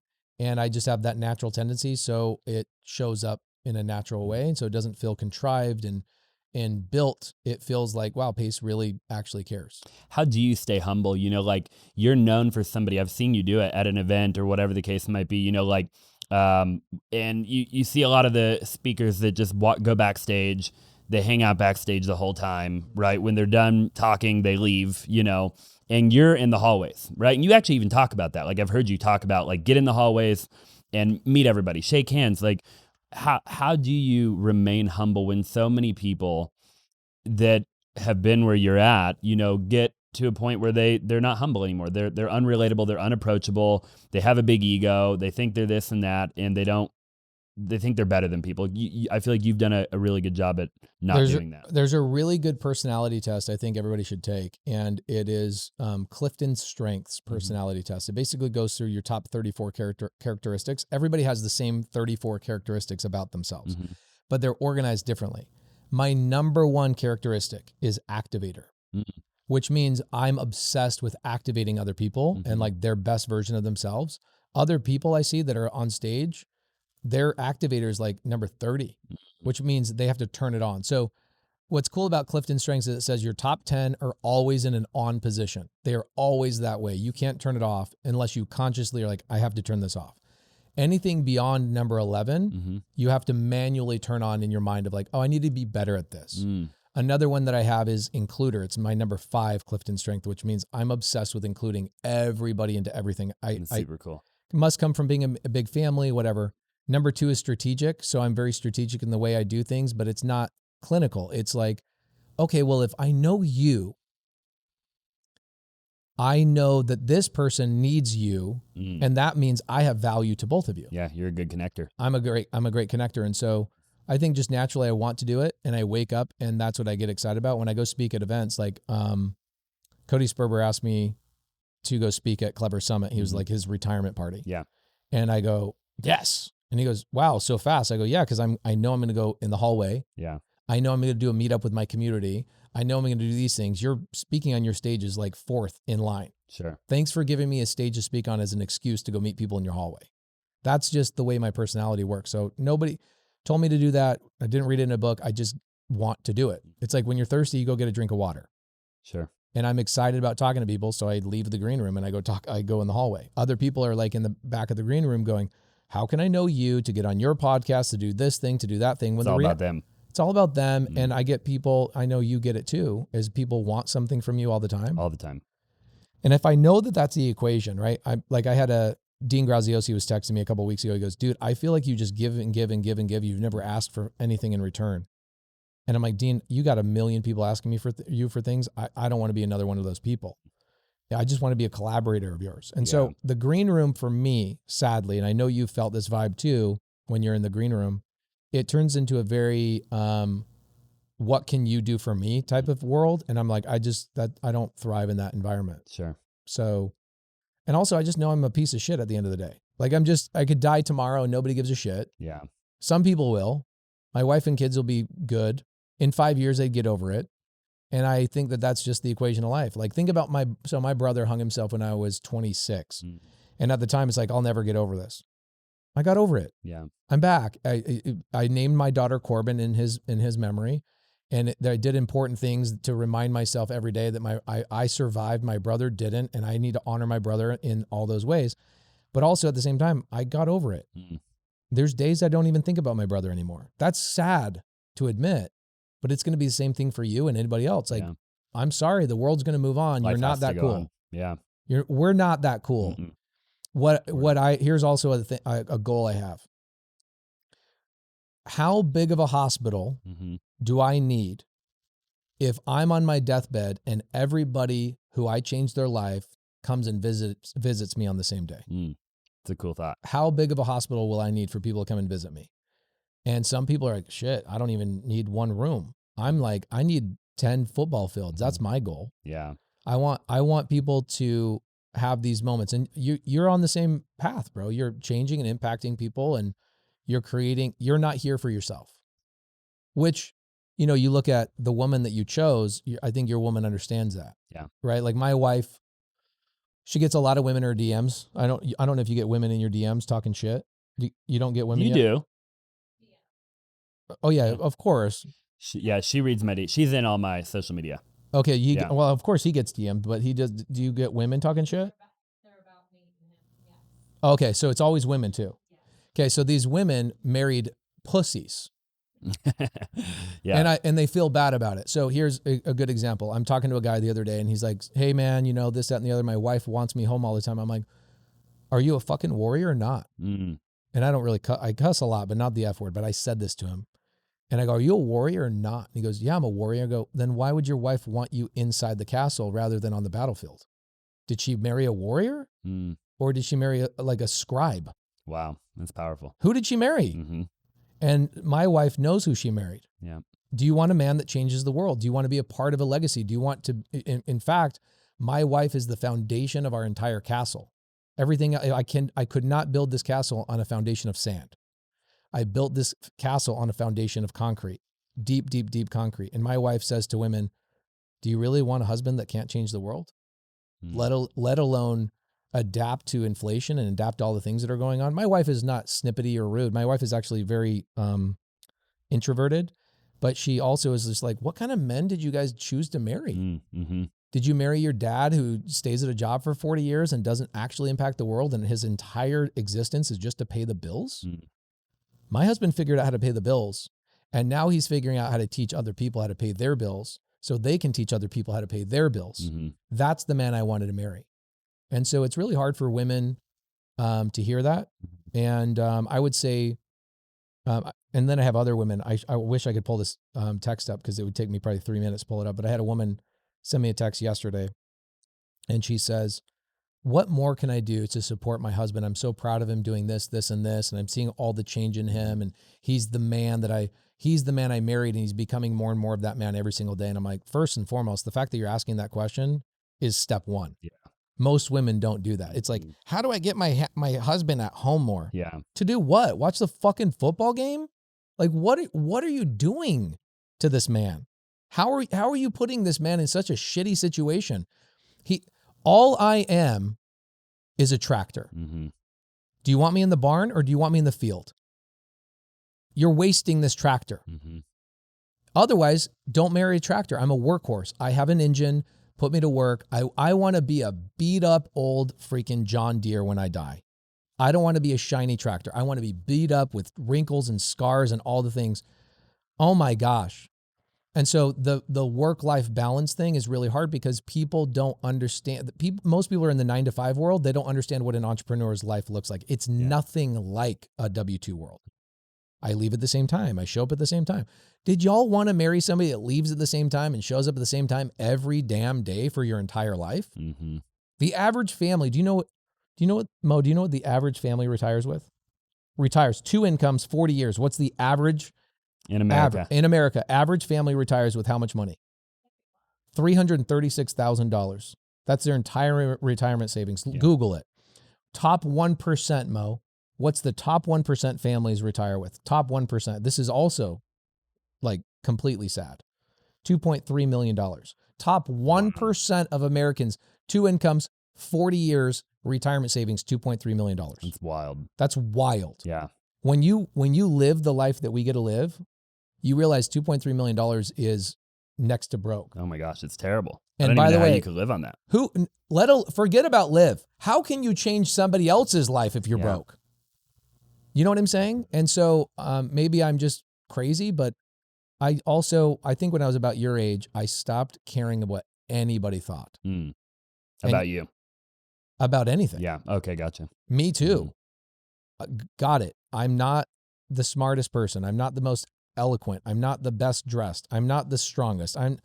You know what? But I can care the most, and I can actually do I can say something and I can do what I say. If I can do those 2 things, I can change the entire world.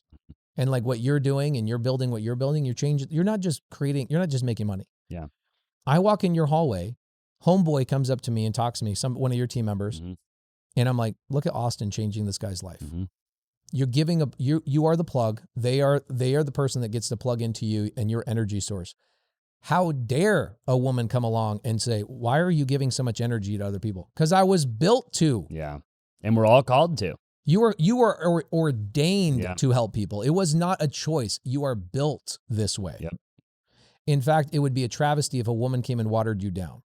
And at the same time, when you realize the foundation has to be stronger than the castle to be able to hold it up, it puts a lot of responsibility on the woman to be such a badass. And I'm sitting there at dinner with Elena Cardone and Grant Cardone. And Elena said, I had a really hard time with this for a while of like, how does it feel to be married such? I love their story, by the way. Such a great story. Yeah. He followed up with her 43 times before she said yes. Yep. Right. That's a good follow-up story. So he goes, she says, people DM me and they say, how do you deal with him? And how do you deal with, and she's like, how do you deal with your broke ass husband? And secondly, the support of the house has to be stronger than the actual house. That's why it's called the support. Yeah. And so it is tough. She says you have to step into this world of taking responsibility for your role. And it really taught me a lot about myself, actually, that phrase. I was like, what are the things I'm shying away from because I'm afraid of the responsibility I have to take in order to go to the next step? So good example, delegating. Why won't I delegate more? Why won't I hire more people to do things and take things off my plate? Here's why. This is an interesting thing. I figured this out about myself like 6 years ago. If I hire somebody to take something off my plate, let's say 4 hours a day, I can save 4 hours a day if I hire this person to do this thing. I'll give you an example. One, like ambiguity sucks, which means I'm going to give you a really good example. This year, January, I'm looking at my calendar and I'm like doing an audit of my calendar, right? I live and die by my calendar. I'm sure you do the same thing. Yeah.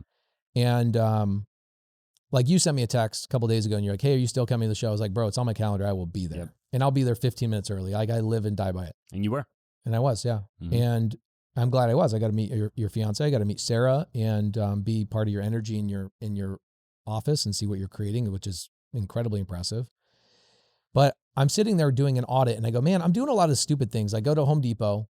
I go to this. I love going to Home Depot though, like from a contractor thing. And like I'm meant to build things and solve problems. But I started looking at all the places I was spending time and I was adding up about 20 hours a week I could save if I hired a full-time handyman to just do stuff for me. Mm-hmm. Like run and get this, fill the grocery or fill the fridge with this, check on this, go get light bulbs. Hey, this is crooked. Go do this. All the things that I've been doing since I was, a kid. And so I hire a kid named Nathan. He's awesome. Shout out Nathan. I pay him $5,000 a month. Mm-hmm. And he works for me from 8 o'clock in the morning till 1 o'clock in the afternoon on anything I need done. Then from 1 o'clock to 5 o'clock, he learns how to work in my lending business so he can get an education. So he's making some money over there as well. But what did that 8 to 1 thing do for me? Here's the scariest thing it does. It actually opens up your time. And most people don't want more time because it requires you to fill it with harder things than what you were doing. What am I uniquely good at? What are you uniquely good at? Well, what you're uniquely good at, Austin, is not easy shit. Mm-mm. It's hard. Yeah, very. Being on camera, persuading people, leadership in your company, closing the big deals, doing all of the things, planning, being strategic, wearing a smile even when shit is going wrong. Doing all those things is your unique capability among 100 other things. So when I go delegate 4 hours a day, guess what I have to do? More of that. 4 more hours of that shit. Yeah. And so what most people do is they shy away from delegation and stepping into a larger version of themselves because it requires them to be stronger to do that. And so what most people do is they want the path of least resistance. And so going back to these women that will DM my wife and say, how do you deal with this guy? My wife is like, well, you're probably shying away from your responsibility. And the fact that you should recognize that you are actually supposed to be the stronger person in the relationship. Your husband will only be who he's meant to be if you are who you were meant to be. Wow. And they do not want to hear that, most of them. No.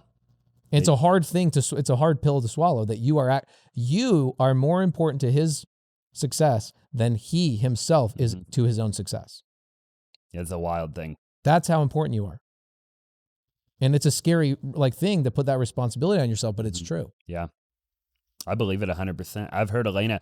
I mean, I've watched all when Elena and them, they used to do the G&E show. I don't think they do it anymore, but they did it and I watched every one of them. Bantering back and forth. Yeah, bantering back. It was so funny though. I loved it because it was so real. So one thing I've always loved about Grant and Elena is they're real. Yeah. They're real. Like there's no, same with Bragley, these different people. Like I like real people, that just tell the truth. Yeah. It's here's how it is. Grant is so good. I've spent so much good time with him and he's taught me some of the greatest things. Do you want to hear one of the greatest things he ever taught me? He says, 99% of your audience will never buy or do anything with you to monetize. 99%. So think about that. They'll never join your brokerage. They'll never join your mentorship. They'll never buy a product from you. They'll never do anything. Why? And I'm like, that's not right. I'm a great converter. I convert great. And he's like, no, you don't. And he goes, open up your YouTube studio. He grabs my phone. He pulls up in YouTube studio and he shows me my analytics. And he says, this is how many people have viewed your channel over the entire, this is unique people that have visited your YouTube stuff. Sure. This is how many people have subscribed and unsubscribed over the last 4 years.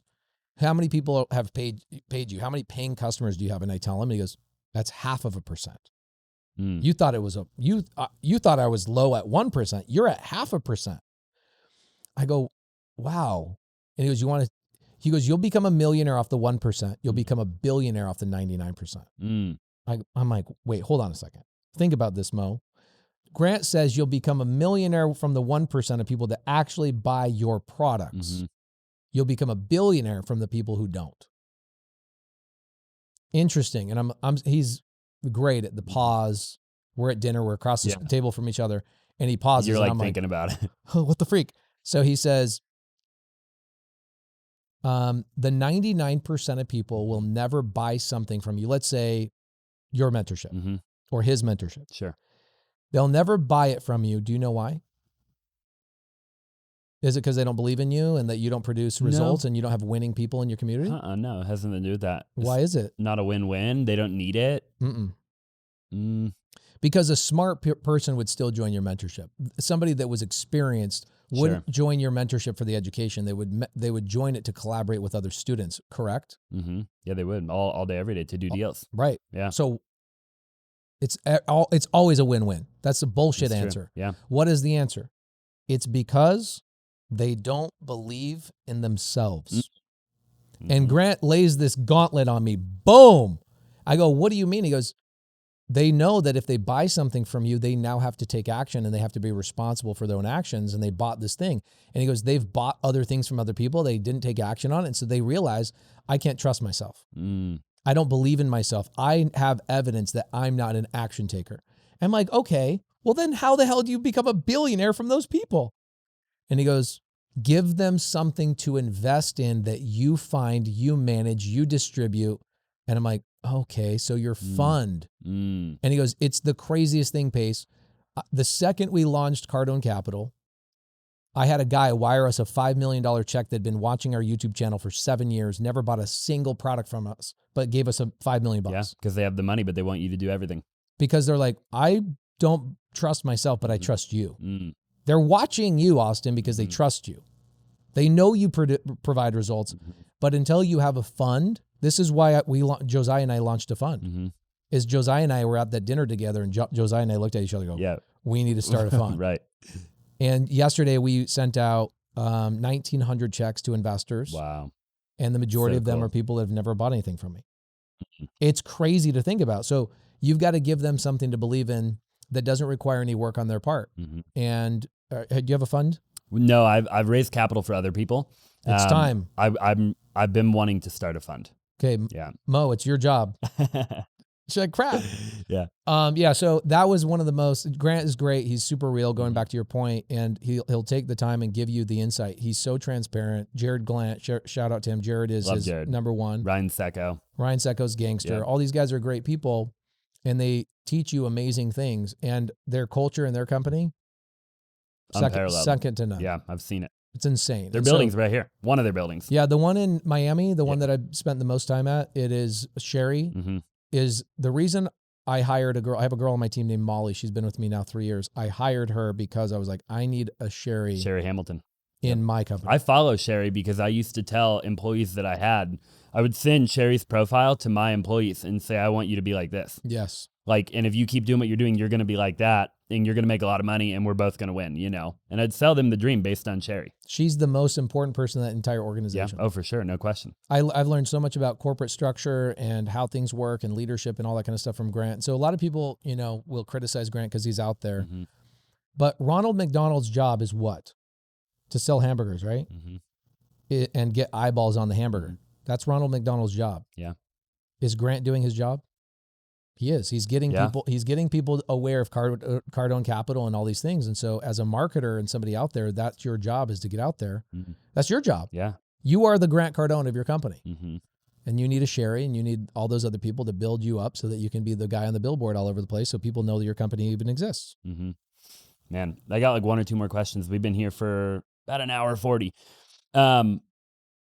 I heard a video one time, Pace, where you said, I think you were in an audience. I might have even been at the event. I can't remember. I'm sure you said it multiple times because it goes hand in hand with what we're talking about, right? Yeah. You said, all of you guys, you were talking to people and you were talking about a personal brand. And you were like, some of you in the room think that you're not building a personal brand. And you were like, you're all building a personal brand. Some of you don't know you are, but you are. And you went on to say, the people who aren't posting and aren't fill in the blank, that's your brand. You're known for the person that's inconsistent. Right. Can you elaborate on that? Yeah. And do you think everybody's building a brand? Yeah. Everybody's building a brand. It's crazy when I first realized that. So I coined the phrase, your brand is what people say about you behind your back. That's what brand is. It's not subscribers, it's not this, that, and the other. Your brand is what people say about you behind your back. And I like that. Yeah. When somebody doesn't have anything to say about you behind your back, that's also your brand. Your brand is that nobody's talking about you. That's your brand. Yeah. Pace, I'm not good at building brand. No, you are. You're really good at it. Nobody's talking about you. That's your brand. And then also I said to people, I go, you might be the person that says you're going to do something every 6 months. You don't ever do it. That becomes your brand. Inconsistent, doesn't follow through. Yeah. And that becomes your brand. So you have to choose. Do you want to be the non-existent brand? That is a brand. The inconsistent, the doesn't follow through, I went through like 10 different things and I said, or do you want to just be the person that shows up? I don't need to be the best. I need to be the one that just shows up. And that is my brand. I just show up. Same thing with you. Yep. Like, are you the best? Grant's probably not the best. No, definitely not. But Homeboy shows up. Every freaking time. Every time. So I just, that's an interesting thing. And I think if everybody built a brand, Austin, nobody would know who I am. The reason why I'm successful at building a brand is because 99% of people don't even try. And never will. And also I feel bad for people that are like, I'm going to teach brand. Like I look at our good friend, Ryan Pineda, and he's sitting there teaching brand and like has a mentorship around teaching brand. I go, I think you're wasting your time. Yeah. Because people will work in silence on their real estate business, their wholesale business. They'll work in silence as long as nobody sees them. They'll be on the phones. They'll do the thing. But when you tell people to build a brand, 99.9999% of people will not even do one post. But they'll take notes. They'll do the thing. And I'm like, I think there's other people like Jen Gottlieb and other people that are teaching about building a brand. And I'm like, that's a really hard audience because it's really hard. Mo, did you want to hear another stat? Do you like my stats? Okay. Here's another stat. I found this out like 6 months ago. Number one fear in the world. Jumping out of heights, spiders, public speaking, and then it goes heights and then spiders. Okay. It is number one biggest, you hit it. Number one biggest fear in the world is public speaking. Other human beings, your peers looking at you. So thinking about what other people are thinking about you. Number two is death. Number two is death. Number one is being in front of my peers and having them listen to something I have to say. And so when that's that's human beings, humankind's number one fear, that's a uphill battle. I could tell people to build a brand all day long and they just won't do it. Right. Yeah. They're afraid. It makes it easier for me. I don't even have to do that much and people are aware of who I am. And same thing with you. Yeah. Like I don't have to be that great. I just have to show up. Literally. Yeah. So simple. Man, what a phenomenal podcast. I feel like we could go 2 or 3 hours. I tell people like book me for 4 hours. Hour and a half is a warm up for me, but I know. Yeah. Well, no, that's a short live. He's gotten 24 hours. What's the longest live you've ever done? Longest live I did was 26 hours. I did an hour for every letter in the alphabet. I was like, let me do the ABCs of wholesale. I love that. So I was like, A was area. Like, how do you pick your area? B, how do you find how do you blast out offers? Sure. C was, how do I, what do the contracts look like? And I just went all the way through ABCs. Did you have anybody that stayed with you the whole time? Oh yeah. I get hundreds of people. Yeah. And we did this one time I was like, all right, whoever stays with me the whole entire way and you can prove to me you did, everybody gets a t-shirt. And we sent out like 300 and something t-shirts to people. It was like, I was there. It was the t-shirt was like, I was with Pace the whole time, or I kept pace. That's what it was. I kept pace. So cool. It was fun. Yeah. Yeah. Really, really cool, man. My final question for you for today would be like, we both probably have a similar audience. I would imagine mostly probably, I would say 18 to 35. And then of course you have older people too. But I think the majority of the people are young, aspiring entrepreneurs, people who want to make a lot of money one day, have wealth, build wealth, have a great family, meet the right girl, meet the right guy, right? Travel the world. What's your number one piece of advice for them? I mean, like if you could just, I know there's a lot, right? But if you had a billboard and the whole world could see it, like what's one thing where you're like, everybody needs to know this? I hate this advice because it's so cliche and people go, oh yeah, he's right. The 5 closest people to you are everything. Mm-hmm. And I call my 5 closest friends, the people I talk to and communicate with the most, that's my board of directors. Mm-hmm. They are the board of directors of your life. And so I had a coach years ago. His name was John Boehm. I mentioned him much earlier in the podcast. He's now the head mindset coach for the Arizona Cardinals.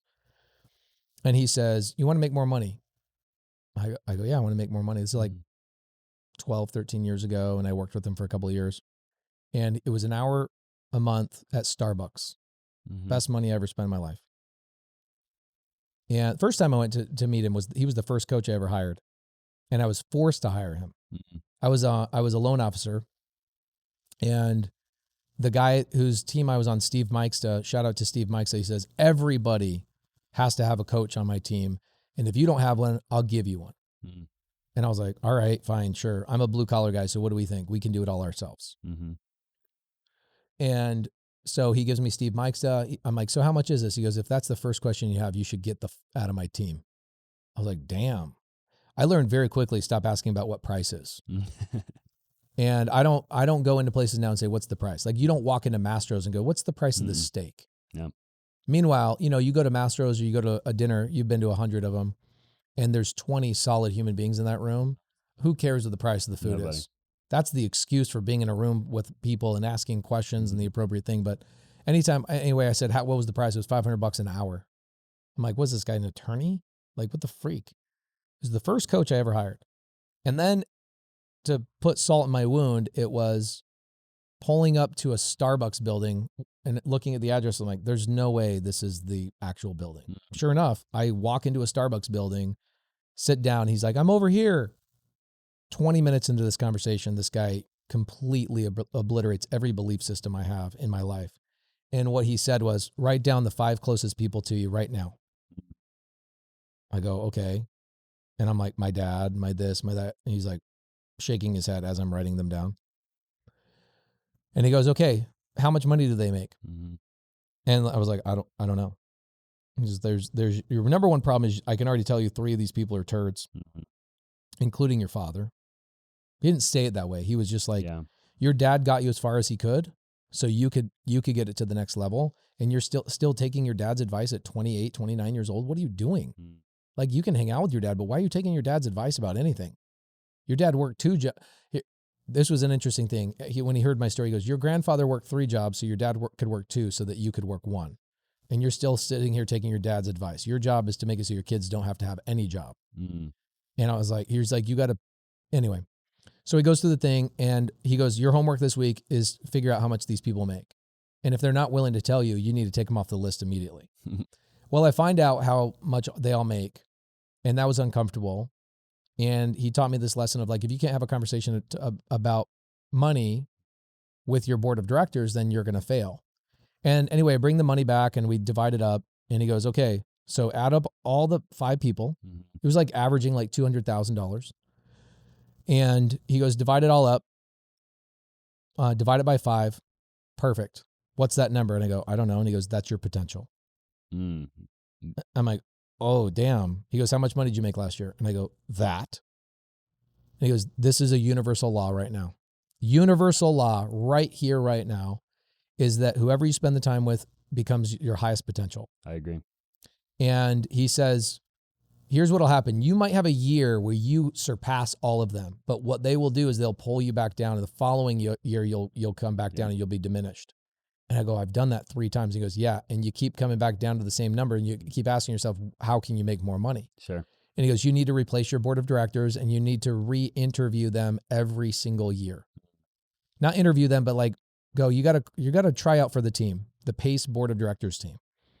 And so if I were you guys, I would take an audit. Who are my top 5 closest friends? Not friends, collaborators, people you're talking to the most frequently, conversations you're having, because higher level people ask higher level questions. Really simple one. I'll give you one do you believe in having nannies or no nannies? I mean, if I could, I would. Okay, cool. Okay, cool. So my wife, Hispanic lady, and she is very prideful.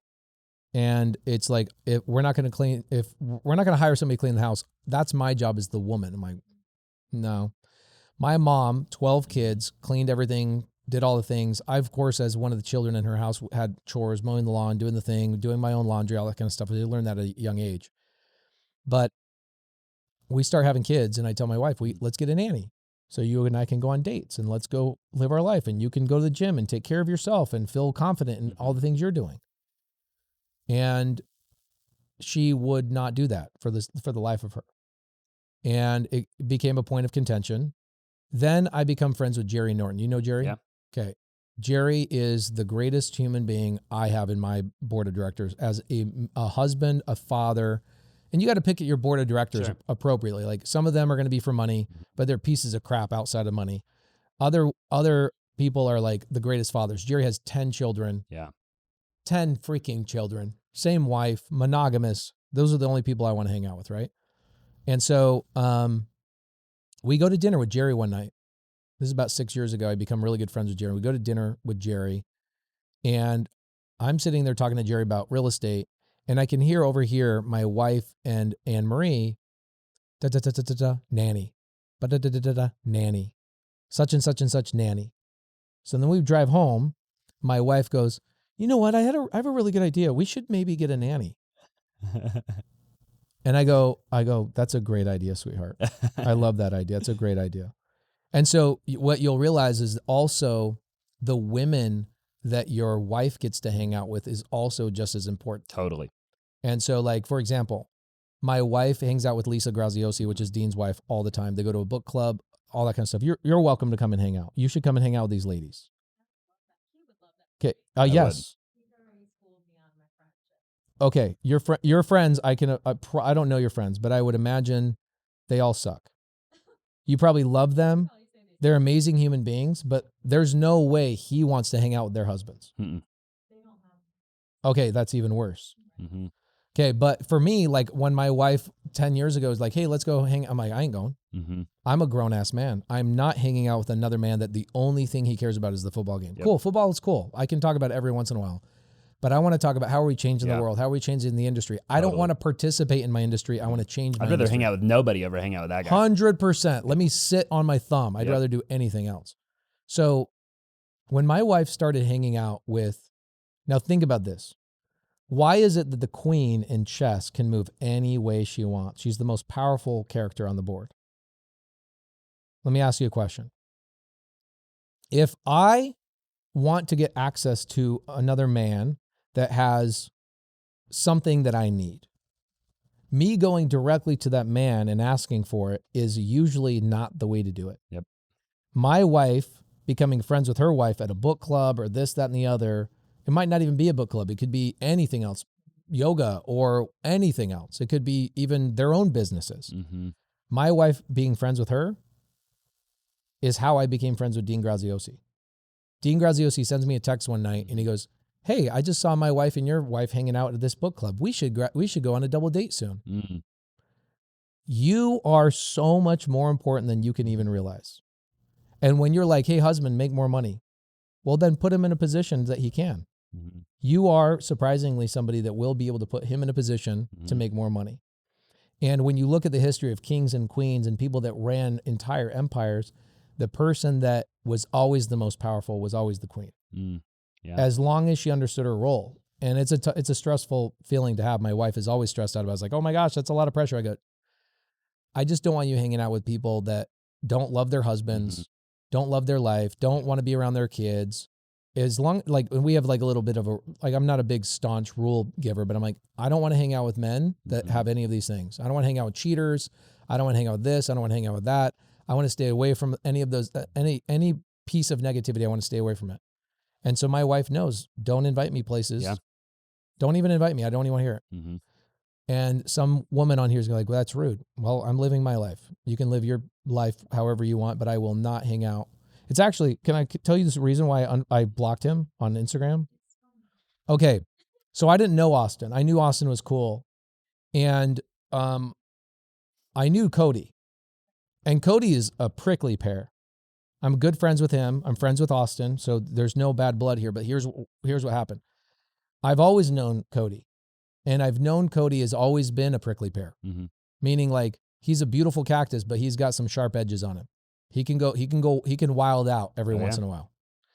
So when you guys were going back and forth on Instagram, I've done this with like 100 other people. Anytime I see somebody going negative on Instagram, I go block. Yep.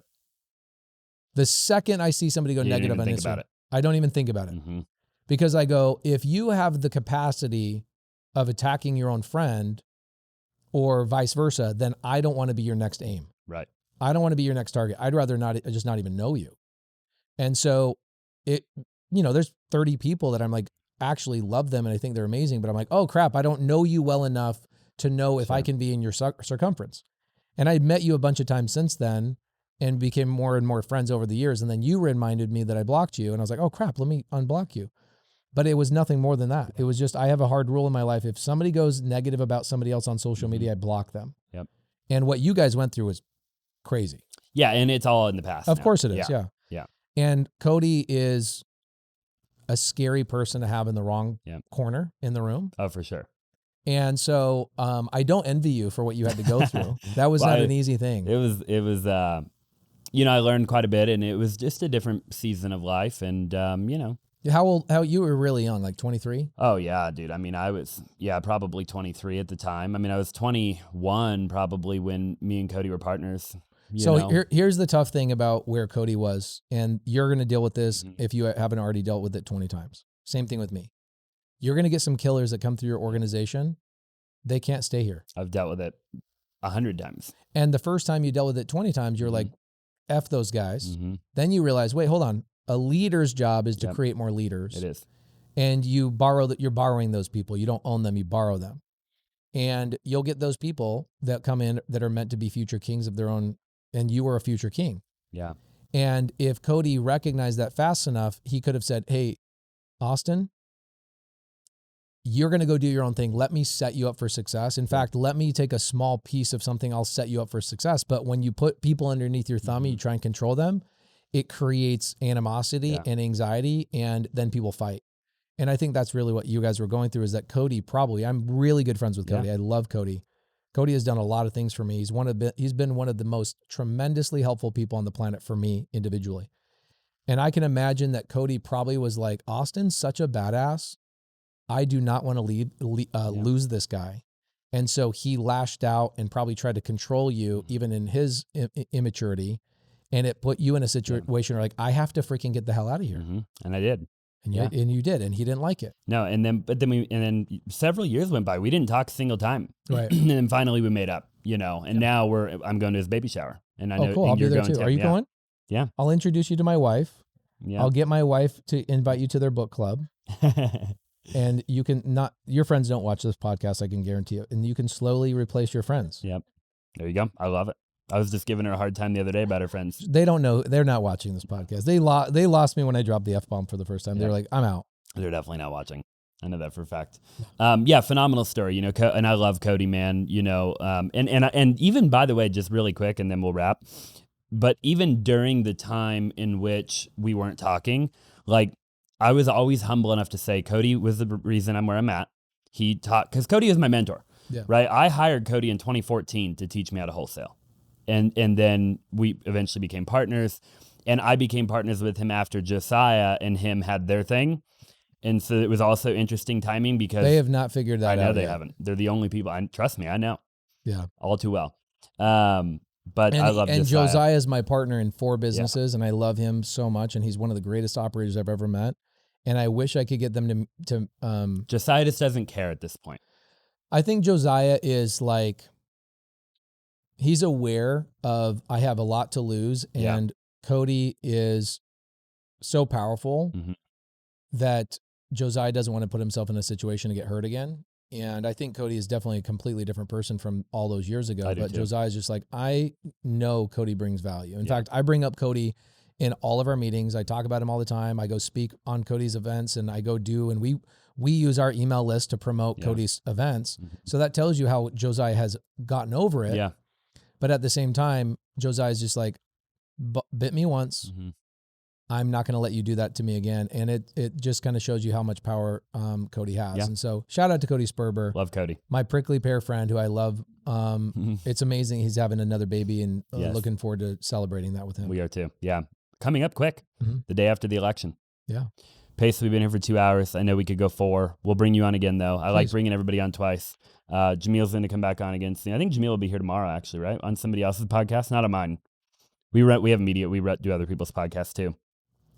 Where can people find you? Where do you want them to reach out to you? How do they Just get a hold of you?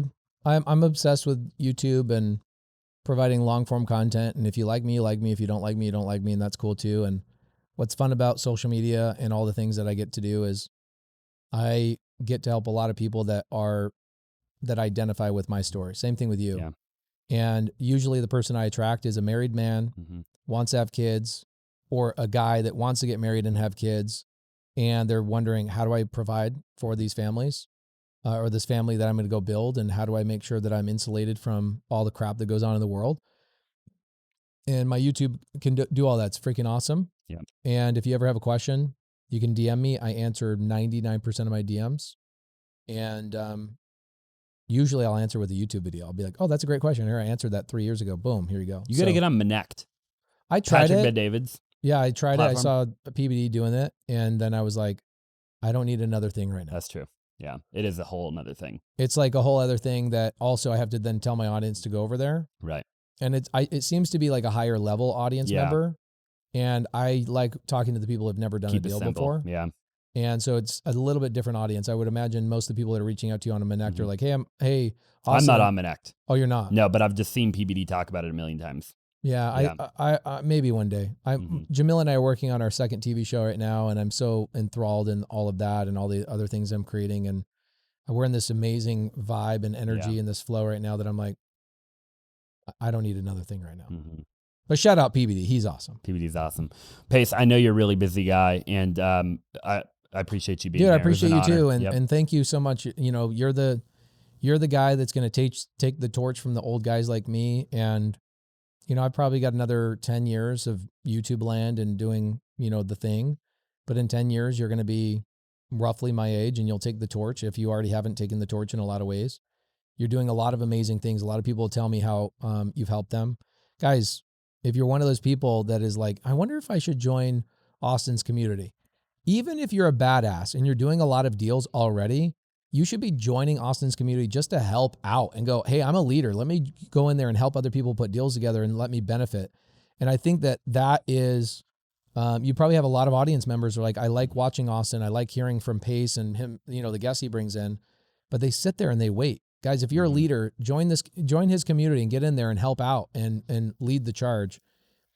I just had somebody join my community. His name's Kyle Kargas, 15-year real estate investor. And he goes, I didn't join your community for a long time because I thought it was just a bunch of videos that I didn't need to watch.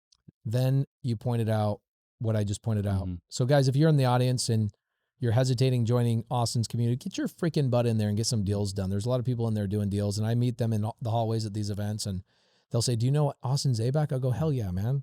His fiance is dope. She's freaking cool.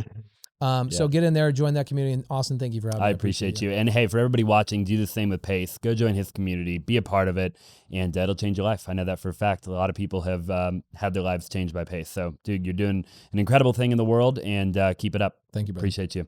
Hey, if you're still watching, appreciate you very much. Thank you for watching, and we'll see you in the next one.